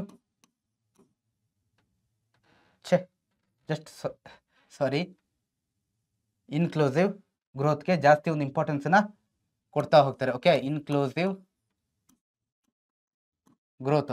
inclusive ಅಂತಂದ್ರೆ ಏನ್ ಹೇಳಿ, ಎಲ್ಲರನ್ನು ಒಳಗೊಂಡಂತೆ ಡೆವಲಪ್ಮೆಂಟ್ ಆಗೋದು, ಗ್ರೋತ್ ಆಗೋದು. Okay, inclusive growth. ಓಕೆ, ಈ ಎಲ್ಲ 3 ಸೆಕ್ಟರ್ ಅಲ್ಲಿ ಬರ್ತಕ್ಕಂಥ ಎಲ್ಲ ಜನ, ಎಲ್ಲ ಕೆಲಸ ಕಾರ್ಯಗಳನ್ನ ಒಳಗೊಂಡು ನಾವು ಗ್ರೋತ್ ಆಗಬೇಕು. ಅದನ್ನ ನಾವು ಇನ್ಕ್ಲೂಸಿವ್ ಸೆಕ್ಟರ್ ಗ್ರೋತ್ ಅಂತ ಹೇಳ್ಬಿಟ್ಟು ಕರಿತಾ ಹೋಗ್ತೀವಿ. ಓಕೆ, ಯಾವುದನ್ನು ಬಿಟ್ಟು ಹೋಗ್ಬಾರ್ದು. ಟೆಕ್ನಾಲಜಿ ಜಾಸ್ತಿ ಬಂತು ಅಂತ ನಾವು ಏನು ಅಗ್ರಿಕಲ್ಚರ್ನ ಬಿಟ್ಟು ಹೋಗ್ಲಿಕ್ಕಾಗಲ್ಲ. ಅಗ್ರಿಕಲ್ಚರು, ಇಂಡಸ್ಟ್ರಿ, ಸರ್ವಿಸ್ ಎಲ್ಲದ್ರ ಜೊತೆಗೂ ನಾವು ಏನಾಗಬೇಕು, ಇನ್ಕ್ಲೂಸಿವ್ ಆಗಿ ಎಲ್ಲರನ್ನ ಒಳಗೊಂಡಂತೆ ಗ್ರೋತ್ ಆಗೋಣಂತ ಒಂದು ಬೇರೆ ಬೇರೆ ರೂಲ್ಸ್ ರೆಗ್ಯುಲೇಷನ್ಗಳನ್ನ ತರ್ತಾ ಹೋಗ್ತಾರೆ. ಓಕೆ, ಸೊ ಇಲ್ಲಿಗೆ ನಿಮ್ದು ಚಾಪ್ಟರ್ ಕ್ಲಿಯರ್ ಆಗಿದೆ. ಓಕೆ, ಕಂಪ್ಲೀಟ್ ಆಗಿದೆ. ಇಷ್ಟೇ ಈ ಚಾಪ್ಟರ್, ಇದು ಸುಲಭ ಆಗಿರ್ತಕ್ಕಂಥ ಚಾಪ್ಟರ್. ನೋಡಿ ಕ್ವಶನ್ಸ್ ನೋಡಿ ಯಾವ ರೀತಿ ಕೇಳ್ತಾರೆ ಅನ್ನೋದು very important. The key feature of pre independent India ಯಾವ ರೀತಿ ಆಗಿತ್ತು ಸ್ವಾತಂತ್ರ್ಯ ಬರೋಕ್ಕಿಂತ ಮುಂಚೆ? ಪ್ರೀ ಇಂಡಿಪೆಂಡೆನ್ಸ್ ಅಂತಂದ್ರೆ ಸ್ವಾತಂತ್ರ್ಯ ಬರೋಕ್ಕಿಂತ ಮುಂಚೆ ನಮ್ಮ ಎಕಾನಮಿ ಏನಾಗಿತ್ತು, ಸ್ಟ್ಯಾಟಿಕ್ ಎಕಾನಮಿ ಆಗಿತ್ತು ಅನ್ನೋದು ನಿಮಗೆ ಎಲ್ಲರಿಗೂ ಗೊತ್ತಿದೆ ಅಲ್ವಾ? ಸೊ ಇದು ನಿಮಗೆ ಕ್ಲಿಯರ್ ಆಗಿ ಗೊತ್ತಿರಲಿ. ಸೊ ನಂತರ ನೋಡಿ, the one which is not A factor of production ಯಾವುದು? ಸೊ ಕಮೆಂಟ್ ಸೆಕ್ಷನ್ ಅಲ್ಲಿ ತಿಳಿಸ್ತೀರಾ ನೀವು, ಯಾವ್ದೇಳಿ?